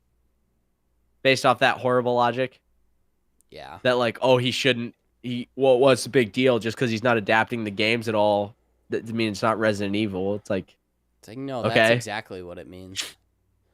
yeah, like you can make a really good movie, but if I title it Star Wars: The Empire Strikes Back, and it's a movie, and it's like. If they made F1, right? If they made the F1 movie, and then they were like, "Yeah, this is UFC 300, the movie," Mm-hmm. and then I watch it and I go, "That was pretty good." I don't know why it was called UFC 300, the movie. It's though. not UFC. Yeah, like you understand. Like maybe if I make it more ridiculous, that helps. I don't know. It's Mm-hmm. kind of stupid to me. And I don't even care about Resident Evil. I haven't played any other Resident Evil games. I'm just saying I find it. I care about other games like Far Cry, where they're like. We're making the Far Cry show, but don't worry, we're not going to adapt any of the games. Yeah, and it's like even if it's IPs I don't care about that are getting butchered, I still care that they're getting butchered because that's just something that I think is wrong. Just like taking this thing that people put a lot of time and effort in, that a lot of people care about, just taking the name, not actually giving a shit about any of it, and using that to make money with your own thing that you think is better, that is actually a lot worse. I think that's a really scummy, slimy, shitty thing to do with But any IP. What if game, the movie, title- book, whatever? what if we all agree the title is silly though? Like what if it was a color? We all agreed that that's silly. Okay, but like if you put a color in a title, that's just stupid. Like We shouldn't call it the Odyssey. We should call it the Trip because we all agreed that term's a little we should ridiculous. call it the Trip. Well, because his name is Odysseus and he goes on an Odyssey, like okay, that's a That's little like if silly. our We should probably podcast let's just was call it. Let's call it the boat trip. The Caleb and Jacus. Like that's just silly. Yeah, let's call it the boat trip. All right, we all agree the Odyssey is silly. It's Odysseus really, and it's the Odyssey. All right, Mandalorian and Grogu is that's the right name, right? We all agree that like a ridiculous name is like Empire Strike Back. What a ridiculous What a name. We should just dumb name it after name. like they should have just named it Star Wars. It should have The been Luke, the Luke and the versus Yoda. Vader. Star Wars, the Luke and the Vader. Star Wars. And then Return of the Luke fights Jedi is Vader. Star Wars, the Luke and the Ewoks. And then A New Hope is Star Wars, the Ben and the Luke. Yeah. Like all those other names, those are all silly. Just like green. Green's such a silly color. Except now it's back. They brought the green, but we can't play this whole trip. But look, green. Oh my gosh. Yo, they did it. It's Green Lanterns. And it's still barely green, by the way. It's So, not by the way, the trailer immediately opens with Hal Jordan going, "Oh, you could have this ring over my dead body." It's like, oh, so he's dying. Yeah, and again, there's like thousands of lanterns. What Okay. is it? Like, Why is the ring not entirely green? yeah, it looks kind of cool. I like the gold kind of It's kind of cool. outer. It's the I think Green this- Lantern ring isn't green enough. Here's what I'll say. I liked this trailer as like a show that I might watch. But this is almost exactly what we were just talking about with Resident Evil. Where I watched it, I'm like, that looks like that could be interesting. Why the hell is it the Green Lantern's first project, though, in this thing is this? Yeah. Because, like, I don't know. I kind of, like, I far prefer how this one was shot. I don't know. I kind of think it looks less ridiculous than the first trailer. Yeah. There is a little more green. The I don't know. chair. It's just I don't understand why this is the Green Lantern project. You know, like that just, it doesn't make any sense. I Also- don't get it. Making it a show isn't my favorite choice because it's not going to make money for them. I don't care about the show. I mean, like, it's fine. If you want to make a show, cool. But, like, it's not going to make any money. It's not going to do anything for them. It might generate, if it's really good, people might see get some green interested in the here. universe, but that's about it. Okay, so it's going to be, you know, when he was young, he looked up to this guy, and then when he met him, he didn't live up to his expectations. Now he's an old drunk who hates whatever. So it's going to be Indiana Jones Yeah, and it's going to be the Dial of Dysentery. and Peaky Blinders, The Immortal Man, and it's going to every be other legacy sequel that isn't called Top Gun Maverick. Yeah. The Last Jedi, and it's like every legacy sequel with a legacy main he's character. Not all that he thought he was going to be. Can I say, like, Then Top he has Gun to take opens his with place Maverick because the being old sad guy that isn't he's good old, by the way. Like, that's like, it's literally a similar, like, starting point for the character as Indiana, like, all those other ones. The problem is that they don't have the first person walk in and go, "You suck, bro. I'm better than you." And then Maverick goes, "Yeah, you're right." Yeah, No, it didn't start with Rooster and Hangman going, like, "Hey, we're better than you," and then they were. He saves people. He saves. The whole point of the movie is about him being aged out and how that's like a bad thing. And it's like that's how you do it, dummies. And it's also one of the first things he does is save a bunch of people's jobs using he sacrificed what could risks his own what could career. very well be his last hurrah. Like he could get kicked out of the Navy, saves people's jobs, and then the very next thing he does is they could have easily fallen into the whole. It's Tom Cruise, so it wasn't going to happen. Quit. Everyone's but it could have me. fallen into, he's trying to teach them, but all of these kids are better than him. They don't give a shit about him. He sucks, whatever. But instead, it gets the kids think they're all hot shit. They think they are going to be better than him. And then he wipes the floor with them because he's Maverick.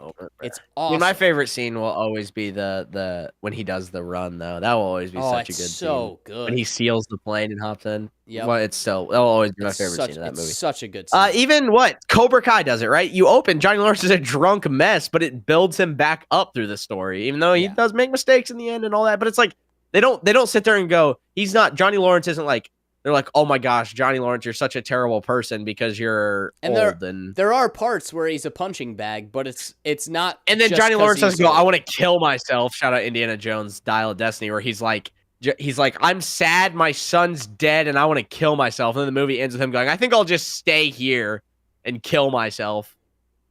Just stupid. Or the Immortal Man. The Immortal Man's so stupid. I want to kill myself. Tommy Shelby won't get killed by a bullet, and then he gets shot and killed by a bullet because he didn't want to get out of the way of a speeding car. Stupid movie. Whoa, Planet. That looks cool. Is that what do we got here? We got rock in here. Can I zoom in on that? Is that brown? I can't tell if that looks extraordinarily brown. Yeah, I don't know. Oh, look who's back. So he has a ring, but only one can wear the ring, I thought. Only one can wear that ring, I guess. Oh my gosh, it goes yellow. It goes yellow. That's something. It's gonna be good. I don't know. I really feel like going blue and going yellow, you get green. That might be what they're going for. I don't know why, but I get pieces of thinking like this could actually be like a decent show. I think it is going to be a terrible, like awful Green Lantern project, but like it could be all right. You know? Yeah. Lanterns. I don't. Why is it? I would have not green? immediately. Why I would didn't have they change- immediately, by the way, after the disaster of the first trailer, hopped on, like color corrected everything, super green, immediately put it back into post production. Like, let's start color correcting. Let's get a bunch of green in here. Let's call it Green Lanterns. Like, whatever. Even if you keep the Lantern's name, make the logo green. But anyway, Damon Lindelof like posted this out, and he was like, "Is this green enough for you guys?" Like, again, I think he was technically trying to joke. But again, to me, it just comes off as him being annoyed about how much everyone wants Green Lantern to be green. The color of the ring is actually like monumentally important because there's other There's other color lanterns too. I still almost fully expect to get like they say in Brightest Day and Blackest Night, and then they go, that's that lame shit. We That's don't say all freaking that. lame. Yeah, Yeah, that's he'll start- cringe, he'll bro. He'll start to say it, and they'll be like, "All right, Unk, Pff, get a load of that guy, freaking loser." Holy 6'7". I'm a punk rock. Yes, I am. F my heart in the A, as James Gunn would say. Ugh. He just comes on, and they're like, and then it's just like, lanterns will return in then Peacemaker there's season 2. Peacemaker season 3. Peacemaker season 3. Top 10 things that will happen. Number 1, Peacemaker season 3. Let me just. This headline shows you how low expectations were after that first trailer. New Lanterns trailer addresses criticism. Hal Jordan and Jon Stewart use powers, comma, wear green. I trust you, James Gunn. I trust you to lead this universe. You got it. Well, it's not his fault the CEO of DC is a complete idiot.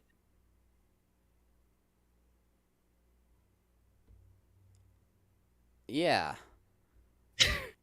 Yeah. Look, James Gunn would have this universe in a better place if the CEO of DC Studios wasn't a complete imbecile with how they did stuff. The CEO of DC Studios' wife is a main character in Peacemaker. That's the only reason they made James Gunn do the second season. Mm-hmm.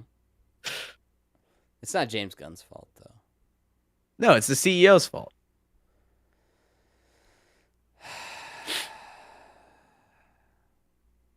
Dude. How Dutton Ranch undoes the ending of Yellowstone? Yeah, I'm good, bro. I'm good, bro. Maybe I'll watch Dutton Ranch someday, but I think I'll hold off on that one. I think we're gonna pass on Dutton Ranch. Sorry. Yeah, bro. I don't know. I think Yellowstone stuff is Taylor Sheridan's worst stuff. So It probably is. I think the concept was awesome, but it didn't end up being. It didn't stick the landing like A Night of the Seven Kingdoms did. Yep. Let me see if we have any other news that we missed. The Boys is over. Yeah, neither of us have seen it though. I keep seeing this image of Homelander. If it's real from the show, I just don't know what to say. Damon Lindelof was supposed to make the Ray movie before. Hold on. Let me share my screen real quick. Gosh, this is terrible. 1 second.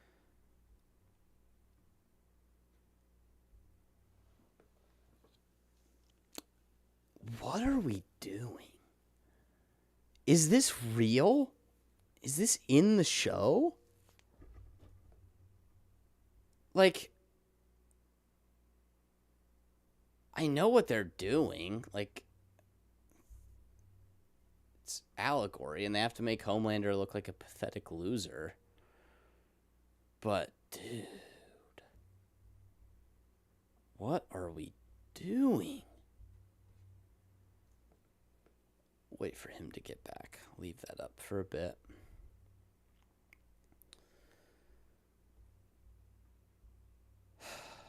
It's just terrible. I did, without watching most of season 5, I watched the 2 episodes leading up to the finale. I haven't watched the finale, but I watched the 2 leading up to that, and nothing happened for 2 episodes. Nothing actually happened. Look at this shit, Caleb. I think this is real. You're muted. So, I mean, the tweet says AI. I don't know if that has anything to do with it actually being it's AI. from the Homelander account. No, I've seen it on I've seen it on a lot of accounts. And and a lot of them were like, "Hey, what the hell is this ending?" I thought we were supposed to get. It's scorched crazy earth. that The Boys was bad Yeah. for the first time this season.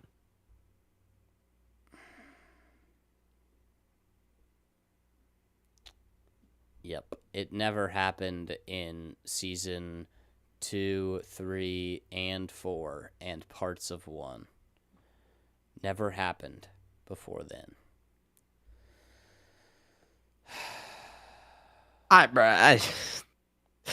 That's terrible. Whoa, what a terrible show. What an awful show. Ugh. I'm sure that all of the high schoolers thought it was peak fire cinema. I bet they did. I don't know. The Bro, people I know that are but before you even say anything, it goes after both sides. You don't understand. yeah, it really does. It's really nuanced. You just can't understand it. Apparently, they had like an Elon Musk guy, or a guy who's supposed to be like Elon Musk, come in and say like, "I love space" and have 15 kids, and then like leave. Cool. Yeah. But there's no allegory in it though. Oh no, they're open about there being allegory. They just make sure to go after both sides though. Yeah, they do go after both sides a lot. Remember, girls get it done. It's funny because they like Rick and Morty movie on the way. they made fun of Ew. that in the show, and then in the same season they did that. Yeah, that's how it ended. Like they ended that season with the same thing. The plot of that story was girls can be Nazis too. It was so weird. Yeah. Girls can be evil too, guys. Come There's on a now. plot of Peaky Blind. That was part of Peaky Blinders season 6. It was like, or 5. It was like, hey, this woman's a Nazi too. I was like, what am I watching? What oh. It's so stupid, dude. June 2026 gaming showcase. Bring back E3 energy. State of Play returns. Wow, cool. I'm expecting to get some Wolverine news. Yay. I have no expectations. That game's gonna be good. Dude, didn't we get like the gameplay teaser like 2 years ago? The first announcement was before Miles Morales even released. Well, not the announcement. I'm saying they showed like game footage. I don't know, dude. Hold on. I don't know. Look, bro. All I know is they kind of. I was thinking it was gonna be amazing, and then it was not great. I guess it was 7 months ago. They haven't said anything since. Yeah, great. I don't know. Maybe it'll come out. I'm sure it'll come out. I'm not thinking it's gonna be good.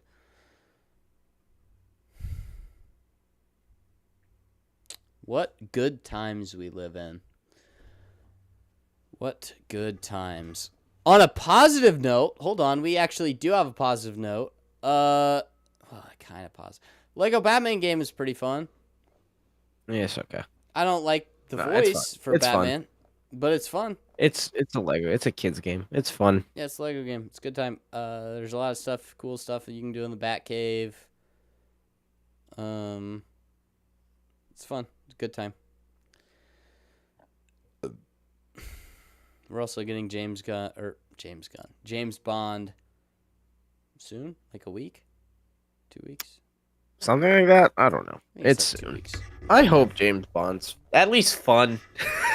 Yeah, even if it's like a terrible story, I hope the gameplay is enjoyable.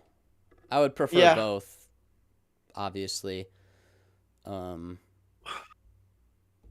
But yeah. Oh yeah, they began their casting, I guess, for the next 007 movie.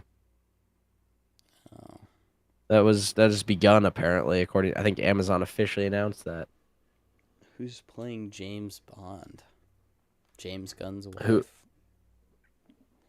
I don't need, bro. I have no idea who they're gonna cast as James Bond. I don't know. There's not like anyone I can think of that would be good off the top of my head. You know who could pull it off? I don't. The problem is now he's been in something that sucks. But the dude who played Buck, if he wasn't in Daredevil Born Again, that will forever taint my view of him. He could have pulled off James Bond.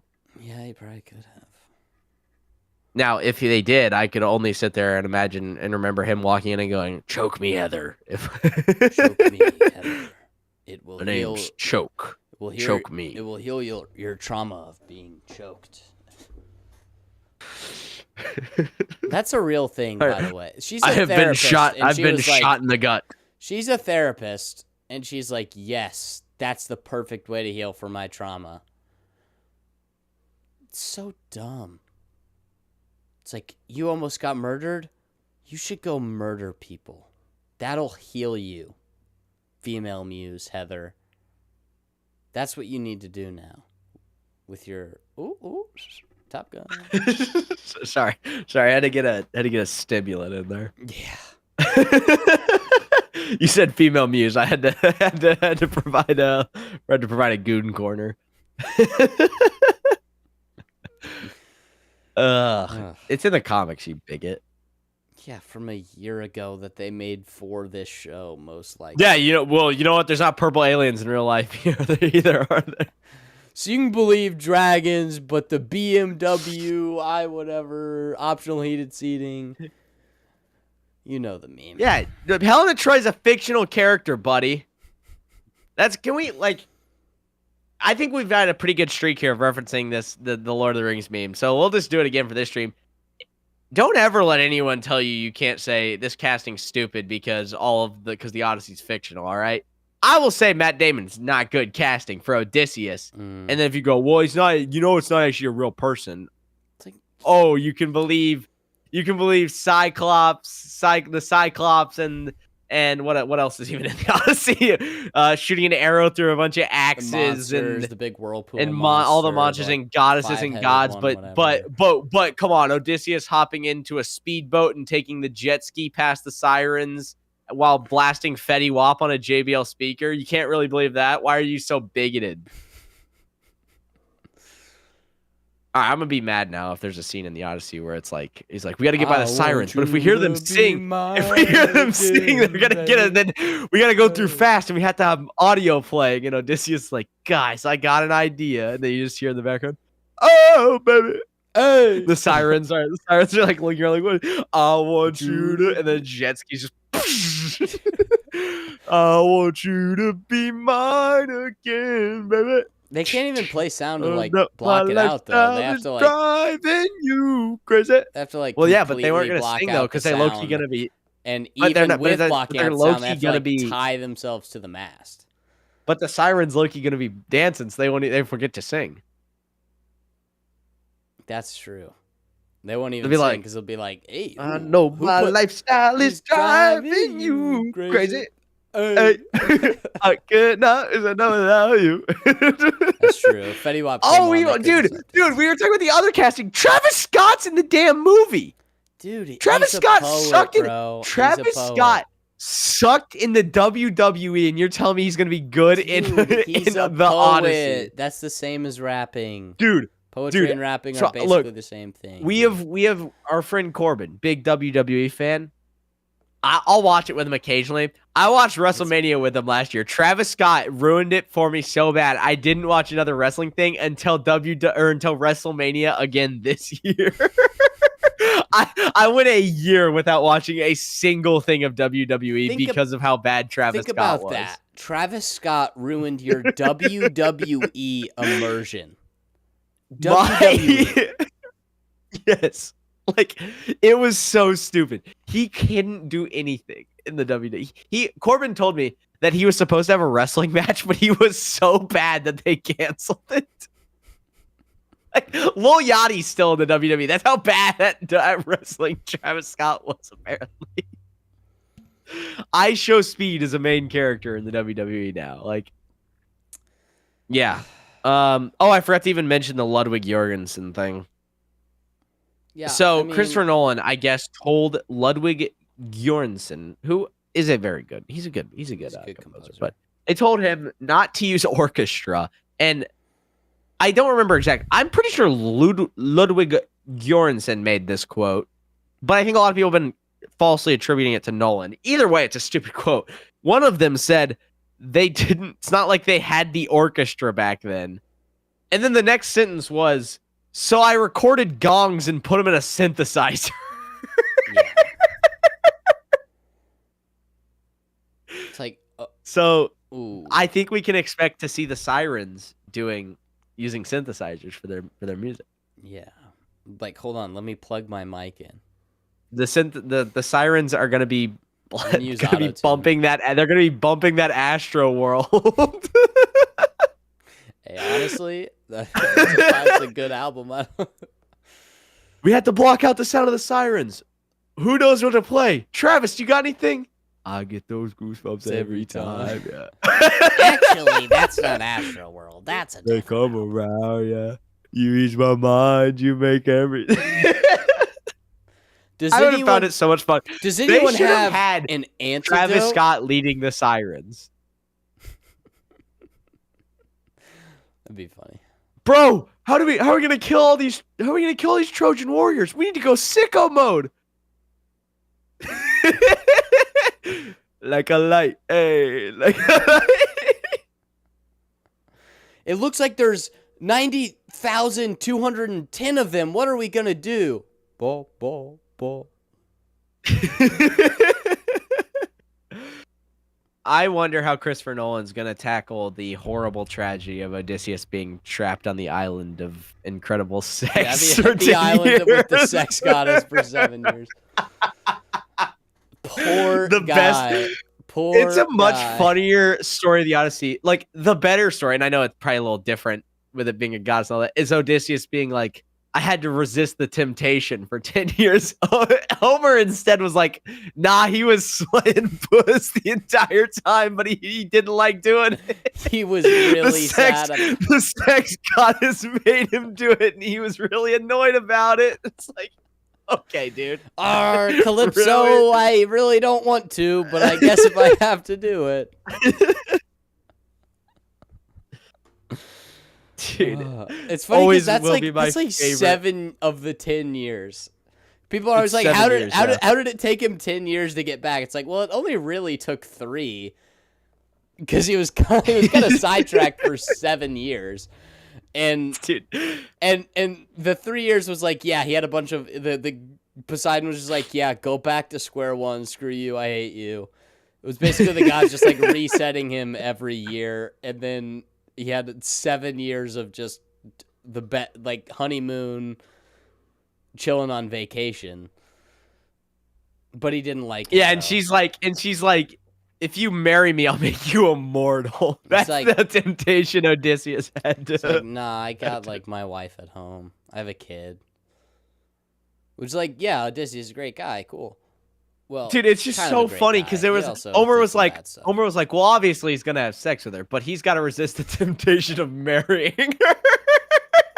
But he's not gonna like become a god or anything. He's I just get gonna it. have I sex get with her for it. 7 I years. get that it's old, so it's a little different. But it's just funny and modern idea. It's so that. funny. That's like, the modern idea. he just spent like 365 She rescues him days from a year. shipwreck and holds him captive on the island, and it falls in love with him. And he has like Keeps the him best trapped food and on- drink ever. Yeah. He's in the Bahamas, but in the 5-star resort Yeah, for he's in an 7 years. all-inclusive resort for 7 Sleeping years. sleeping with a goddess. Yeah.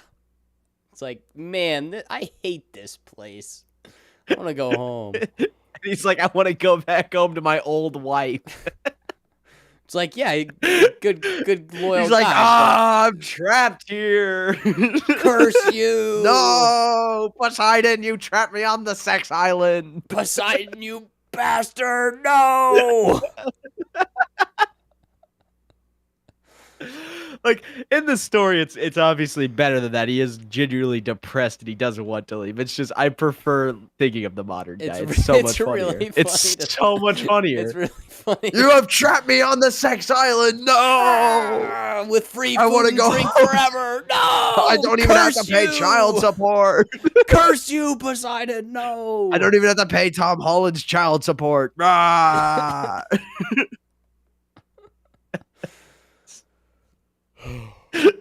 Yeah, it's also just funny, like, if you were to do, like, a modern day, oh, brother, where art thou? But it's, like, the exact story of his wife. It's, like, he's trapped.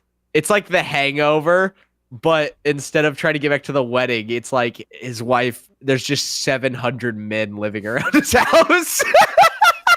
He has, like, a big property, and there's, like, 700 men living in his barn.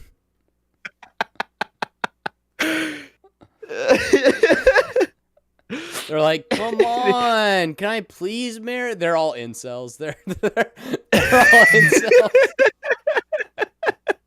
His wife is a Twitch streamer. His wife's a Twitch streamer. They're all incels, and his son, his son is a looks maxer. His son is clavicular. Modern retelling of the Odyssey. And he gets trapped. He gets trapped in Sweden. Oh, dude, just no. Curse you, Poseidon! No. Not the old. Then Homer's like, I really relate to Odysseus quite a lot as a character. It's so funny that he's like, if you ever, all right, what trials can he go through? There's like a big guy with one eye. There's like a sea monster. There's sirens, and then there's Homer's like, we got to get all of the horrible. He's got to go through the horrible journey. His men are all gonna die. He's got to go to the underworld. He's got to fight a cyclops. He's gonna lose all his food. Men are gonna start out. They're gonna get seduced by he's gonna have to mermaid sacrifice people, a bunch of his men to get through some of these things. The mermaid people are gonna seduce him, but they're not. And then the worst of all, he's gonna get trapped on an island with a sex goddess for 7 years and be forced to sleep with her. Curse you! It's so bad. The worst trial yet. No. It's the worst. He's just so handsome and tough that this goddess needs to marry the mortal man. I can't believe he has to deal with this.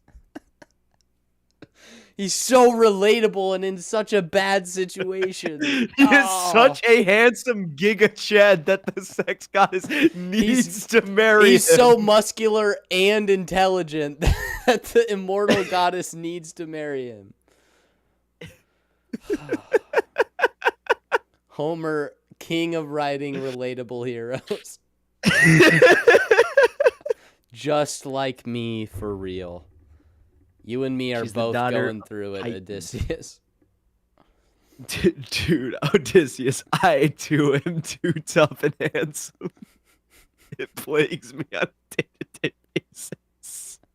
I also have to deal with this. I also have to beg to my other goddess, Athena, to free me from the sex goddess. Because I am too handsome and tough.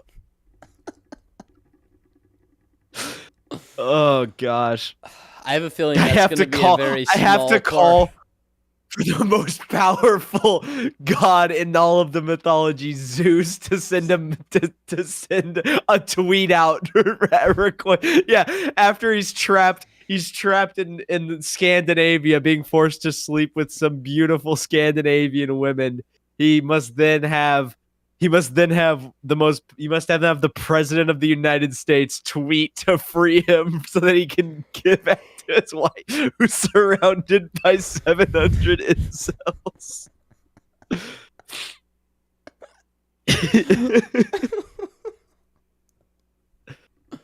Oh gosh, he angrily comments on how the gods hate goddesses having affairs with mortal, and then she gets mad that they're like, "Oh, you don't want me to sleep with the Giga Chad handsome dude." Oh, dude, that is the fun.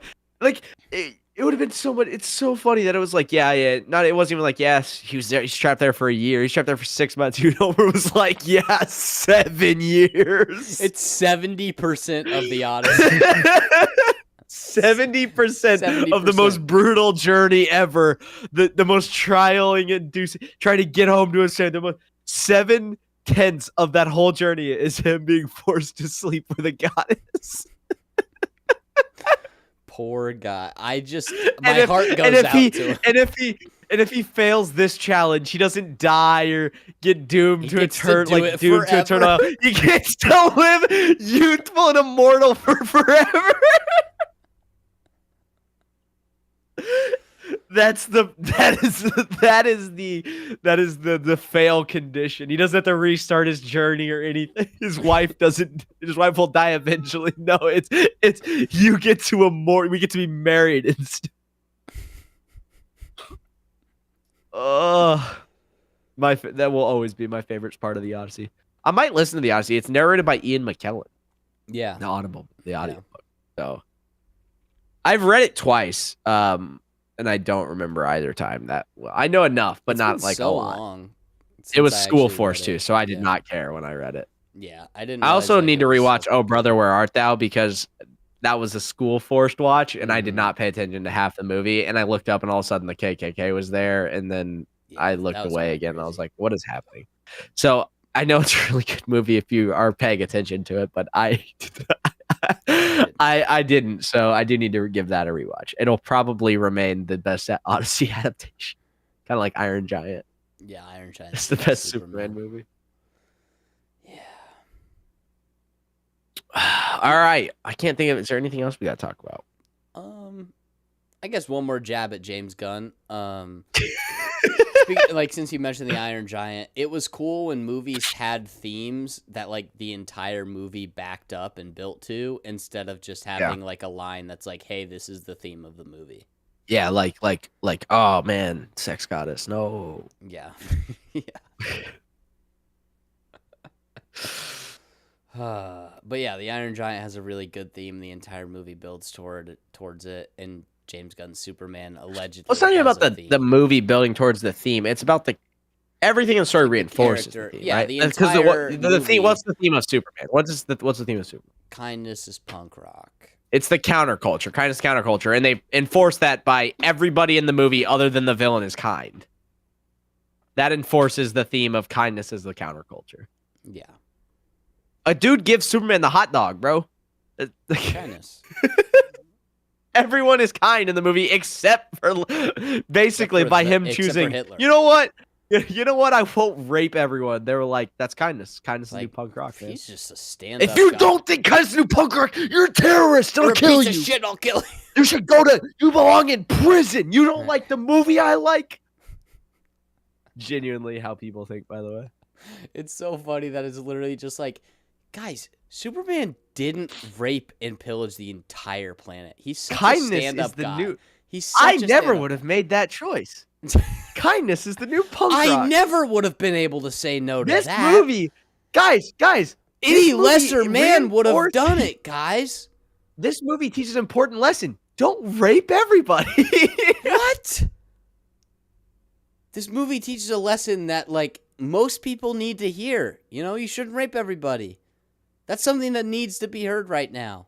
Not everybody knows that. Not everybody knows that you shouldn't rape everybody on Earth. It's pretty niche. So stupid. What a shit movie. But yeah, no, now that we've pissed and shat on James Gunn, I'm good. I guess we already did earlier too. Oh, we're doing good today. Sorry, I was trying to find Soups, the clip of Soups discovering that the Odyssey was an old is story. Actually based on an old poem. I don't know what that means. I assume it's like an old movie. And then the first thing that comes up is a Reddit thread saying, "Why do people whine about historical inaccuracy of Odyssey when it's not even a historical event?" Because it's supposed to take place in Tap the sign. Oh, you can believe dragons, bro. We gotta get that. We gotta get that printed out and hung in the background. That would actually be a really good. That could go like right. Isn't there it like saying that Guy Ritchie's King Arthur: Legend of the Sword is not historically accurate? It isn't accurate. It can't be. Events shown are not in history. Are you stupid? Design canon should be criticized, but complaints about historical inaccuracy are just ridiculous, as it wasn't portraying historical events even when it's written. So it's historical fiction. First off, rare Reddit W. This has 0 upvotes because it got downvoted so much that that it canceled out. So okay, the reason that's dumb is because historical fiction takes place hold on, in a realistic just real quick. historical set. We can okay, obviously everyone knows why it's dumb, but let's do the BMW thing. If Odysseus came out with a gun out of the Trojan horse and shot everybody in the face, Be like, what? and then said, "Yeah, I'm thinking I'm back." Don't we agree that might be a little ridiculous? That's probably, you know. So this guy, I'm supposed to believe this guy would watch Odysseus step out of the Trojan horse with a minigun and heavy from Clone Wars, dude. Like, and then go, you know what? It's not a historical event. That probably happened. I tend to think this guy would probably go. Bro, could happen. I tend to think this guy would go, why does he have a gun? That'd be my guess. They didn't set up guns as a thing that could happen. Why does he have a gun? It's fiction, bro. He probably wouldn't even do that. He'd probably go, well, he wouldn't have a gun. That's not when this takes place. And I'd go, well, dude, it's not a historical event. It's not. This didn't really happen, man. Matt Damon wasn't alive back then. People will always criticize this stuff with that as an excuse. Look, if someone wants to validly, I think you can make a valid argument against these people saying, what was I about to say? Saying, I just completely lost my train of thought. Like, if someone's only sitting there talking about Lupita Nyong'o's casting, and then they're also like, but you know what, Matt Damon, I think that's all right. You know, I think a valid counterpoint, you know, whether it's going to win the argument or not, a valid counterpoint is, well, Matt Damon's a white American dude. He's not Mediterranean or Greek. Yeah, I think that's a better argument to make, because that's the argument I believe. Either way, but it's like, what is it? But it's like, you know, that not me going, oh well, buddy. Here's the deal: Helen of Troy actually isn't a real character. Okay, she's not real. Because that's how you lose an argument 101 is by making the dumbest argument ever and going, all right, buddy, maybe stop being ridiculous. Okay, Thanos isn't real. Big purple guy, not a real thing, dude. Yeah, dude, come on. Black Widow can shoot spider webs out of her eyeballs because Thanos isn't even real, bro. It's fiction, dummy. Dude, I want to find this video of Soups. I'm trying to. I want to find it so bad. High school at this point. Yeah, did you go to fifth grade? Did you go to life? Did you go to intermediate school? Like, the Odyssey, I don't know if, this is probably not common knowledge, but the movie The Odyssey is actually based off of an old story. Dude, I remember Soups.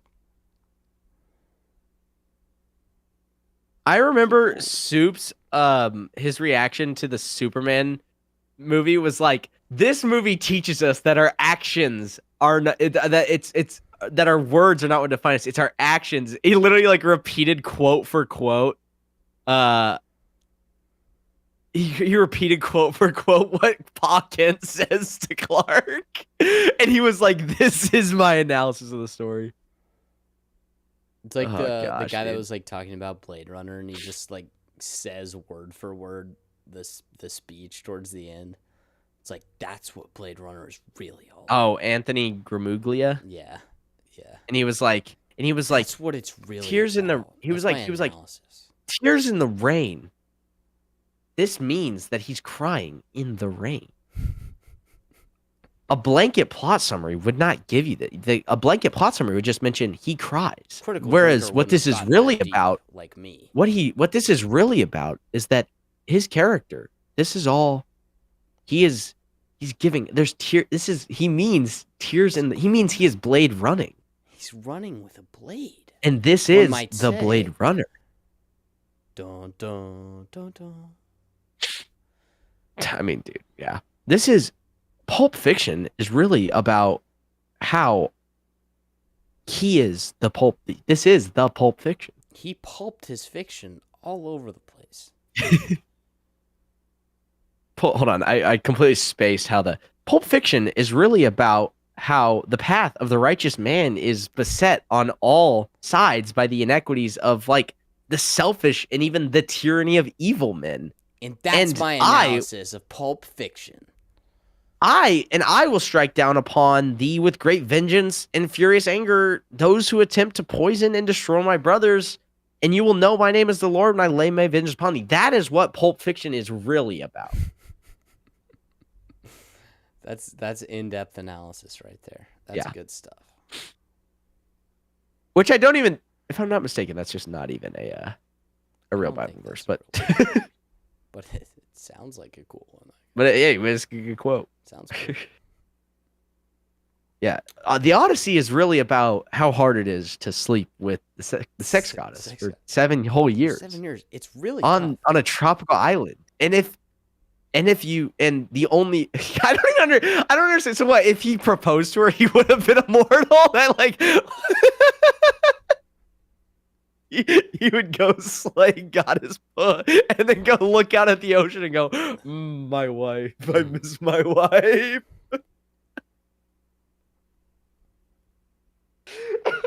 I miss my wife and my dumb little son that I've never met. I miss I miss Ithaca. Like, bro, no, you don't. Shut up. And then Zeus is like, Odysseus, why are you so sad? And then he's about to explain. And then Calypso's like, round 2. And he's like, oh, the old ball and chain. Back to my prison. I really don't want to be here. Curse you, Poseidon. No. I'll get you back one day. Enchanting him with her singing and her weaving on a golden loom. Oh, she makes me amazing clothes. No. She's a talented singer and seamstress, too. Curse you, Poseidon. She makes me cool clothes and sings me songs.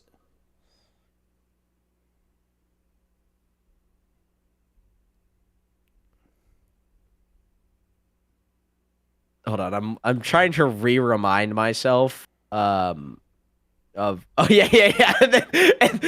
then in those 20 years Penelope completely loyal, didn't sleep with a single of the 100 suitors, and then Odysseus is like, oh, I was slamming goddess puss, but like I never mentally but it wasn't, I didn't make the mental jump. I didn't mentally cheat on you, honey. I just had sex with a goddess every day for 7 years. Consistently, like at least once a day for 7 years. Hold on, let me do the math real quick. 2,555. He knows the exact number. Babe, I only had sex with her 2,555 Look, I'm only going back next week. I mean, like, I have to go on vacation real quick, but like, it's not. Don't worry, I'll be gone for 7 years and 3 days. Don't worry about it. I'm only gonna be gone for 7 more years. All right, it's not that big a deal. Totally unrelated to that story I just told you. Also, it was a 20-year journey, by the way, not a 10-year journey.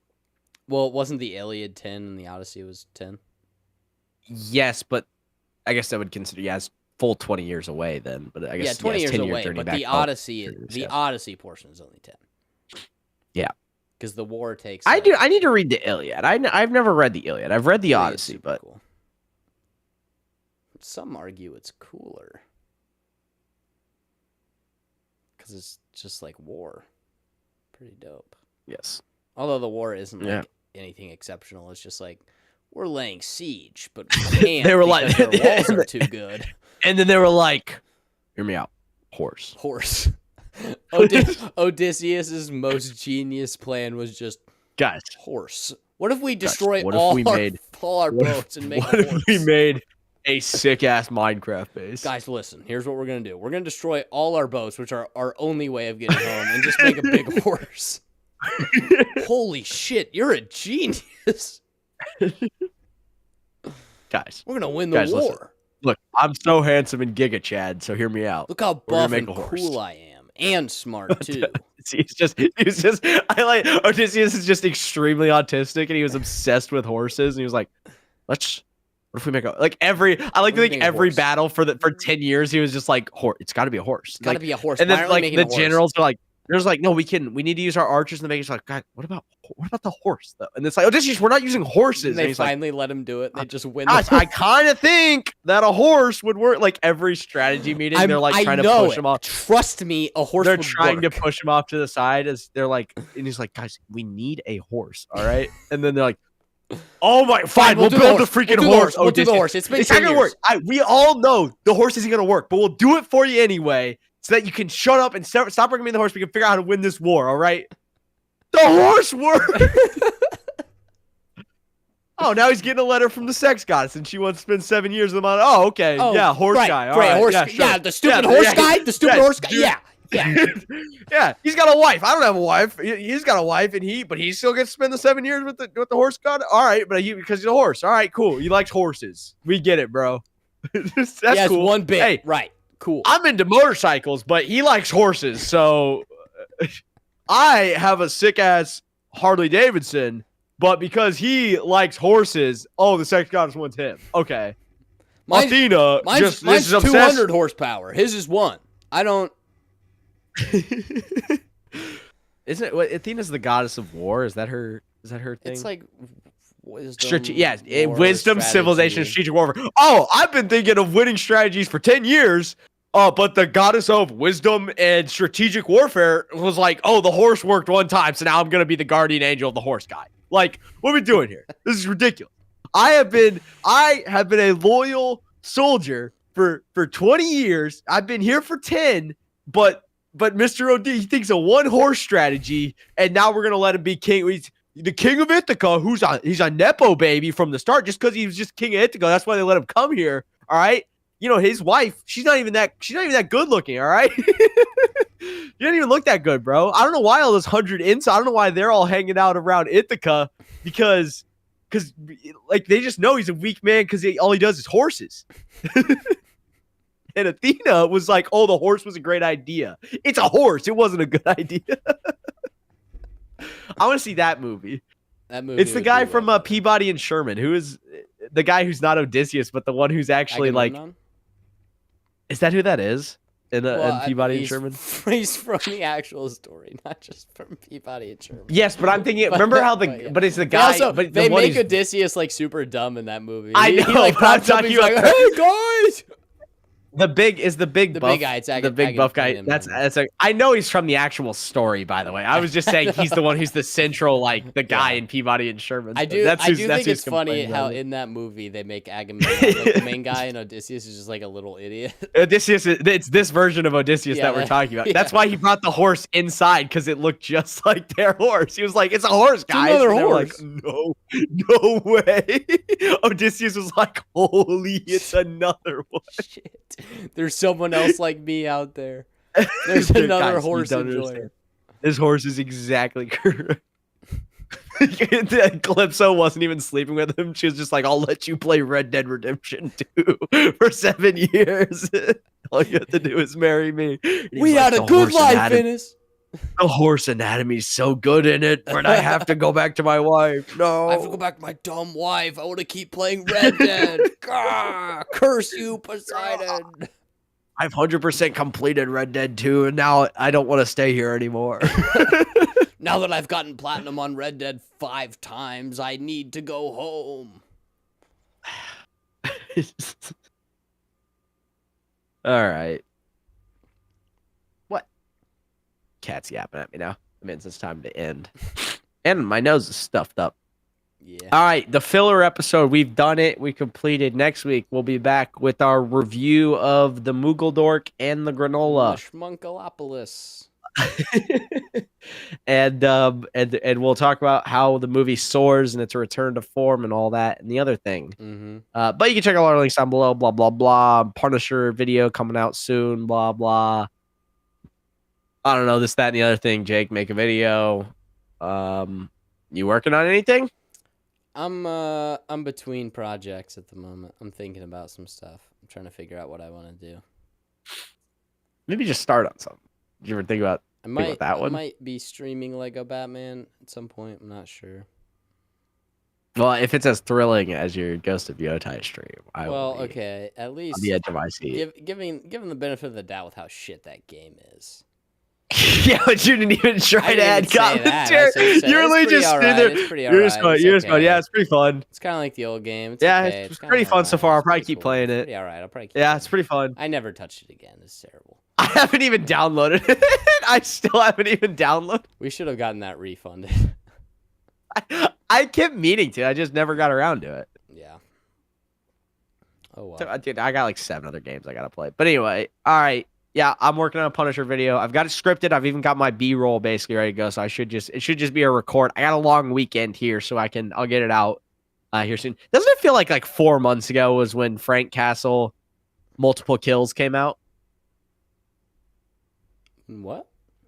The actual name of the special presentation, Frank Castle Multiple Kills. Oh yeah, It's more famously known as Punisher One Last Kill, but yes. the fact that it didn't feature Multiple Punisher random nor kills. his, and Punisher it's actually random featured Frank bunch of Castle and kills. multiple kills. Yeah. Yeah. I need like the Halo voice, like Kill-tastrophe. Killionaire. And Running riot. and none of them are the person he needed to kill. Another worthless kill. One more Rampage. worthless kill. Ramp. You're almost doing Fisk voice now. Kill-tacular. Your Halo Little announcer Fisk. voice is more Fisky. Well, I can't do the Halo. Bro, announcer you know voice without what just video doing you should do? generic. You know what video you should make? Halo Reach. Think about the campaign of Halo Reach. That's an interesting random. I mean, it's a great game. Yeah. Killionaire.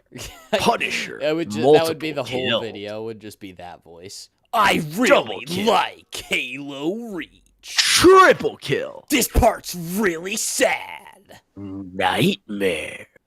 Peace out, Noble.